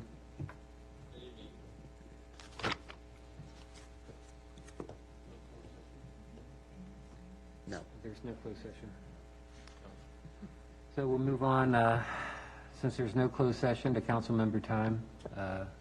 Council member Ware? I've spoken enough tonight. Okay, council member Passanello. Didn't have anything prepared, but I just want to reiterate something I said earlier. I'm very encouraged by what I see with our police department. Keep up the good work, guys. Thank you. Okay, council member Tracy Lynn? Vice Mayor. I also wanted to say thank you to the police department. An extended thank you to the staff coming out on Sunday mornings for the farmers market is greatly appreciated, so thank you. And letting anybody know that if there's vendors, you know of vendors, anybody, please just reach out to us at any time. And I'm looking forward to the next business roundtable. Okay. Councilman Schneider? A couple of items. Did get positive feedback on the Sunday Farmers Market. Thank you for coordinating that and to staff for being a part of that. Did talk to the mayor about July 1, our July 1 newsletter, sort of doing a state of the town, really highlight our last accomplishments in our first term. We've had a lot of challenges that we've been able to successfully get through. Echo the thanks to the police department. If I hadn't said already, Officer Burgoon allowed for me to do a ride-along. He kicked me out at about midnight. It was a good experience, though, and I'm going to try to set up with Officer Gregory here pretty soon. So I would encourage everyone to get that ride-along. It was only for a couple of hours, but it was very interesting. We already talked about the Van Meter project. The Van Meter folks are doing a good job of notifying and communicating with the neighbors. Although everyone has said they can see my house now, so I'm going to have to clean up and do some power washing, do some other stuff. A couple of disclosures. It was in Chris's report, but we did walk with the hotel group last week. Afterward, I did have an impromptu conversation with the hotel rep and also Haymarket Coffee about some other ideas they have in town, and I referred them to Emily for further logistics and discussion. Also needed to give an apology. At the work session, or last month, I had asked or suggested that the applicant, that Mr. Don wouldn't come in and make the presentation as an update. That did not go as planned. It did put the staff in a precarious position, and I did say if it went sideways, I would publicly admit that it did not go as intended. Those briefing items, I believe, are of an importance, especially the more complicated projects, and especially if there's changes, transparency, but it does put a burden on staff to do that. If we are to do it in the future, it would be that staff having capacity to do it, and also that staff would do the update and make the presentation. Here's the status of the project, kind of what we do, a little more extended than what she does in her staff report. So I covered that well. So my apologies on how that went. Road to hell's paved with good intentions. So anyway, those are my comments. Thank you. Okay, thank you, Councilman. Mr. Mayor, just thank you, sir. I just got a couple things. First of all, and Joe's usually one that says this, so he didn't tonight, so I will, but I know he feels the same way. I want to thank the citizens for coming out, whether they're speaking or whether they're writing. Whether we agree or disagree, one thing we all agree on is we want our citizens to be heard. And that's important. So, and I thank all of them. The other thing is that, we're not up here to make money. And we're not up here for a popularity contest. Our votes, whether we vote, even tonight, what we had to vote on, some are happy, some are sad, but I truly believe, we vote our conscience. We vote what we believe is best for this town. I could go back, way back when Meladon, when they first came in. Those trees and everything, that's my backyard. It won't be my backyard once they start building and everything. So that's nothing that project I have not taken lightly at all, because it affects my entire subdivision, quite honestly, and a couple of us in particular. But again, and I'll speak for myself, but I truly believe this is all seven of us, that we vote our conscience, we vote for what's best for this town. And that's important. And it's not always popular, but I will tell you, I go home and I sleep well, knowing that I did what I felt was the right thing to do. So with that said, and last thing, Sergeant Davis, skinny guy, thanks for what you're doing, and Greg Smith for coming out and helping out. I truly look forward, as I know everyone does, to us getting back up to 100% and carrying on, the tradition of what this department's done for this town. So that's all I have. Thank you, sir. All right. Since Chris Morris is out, that leaves me. I would like to, of course, like everybody else, thank the staff and the police department for their extra efforts that they put in. I know we stressed the hell out of you. Hopefully it's not too bad. I do want to say that my agenda is going to change a little bit on the town walks. I still plan on having the town walk, but I'm going to try to make myself available at the farmers markets whenever possible. It looks like I should be able to be available this Sunday, as well as my mayor's walk is this Saturday, so I will be out at 9 o'clock to do at least an hour walk around town, mainly to keep me focused on what our town looks like and what needs to be addressed. So are you responsible for pre-positioning the director's chair out there? I'm still clueless on how operations is with the farm markets, so I still rely on staff for that. On that note, that's all I have. Move to adjourn. Second. Got a motion and a second. Did you get the second on that? Thank you. Okay, all in favor, say Aye. aye. Aye. Aye.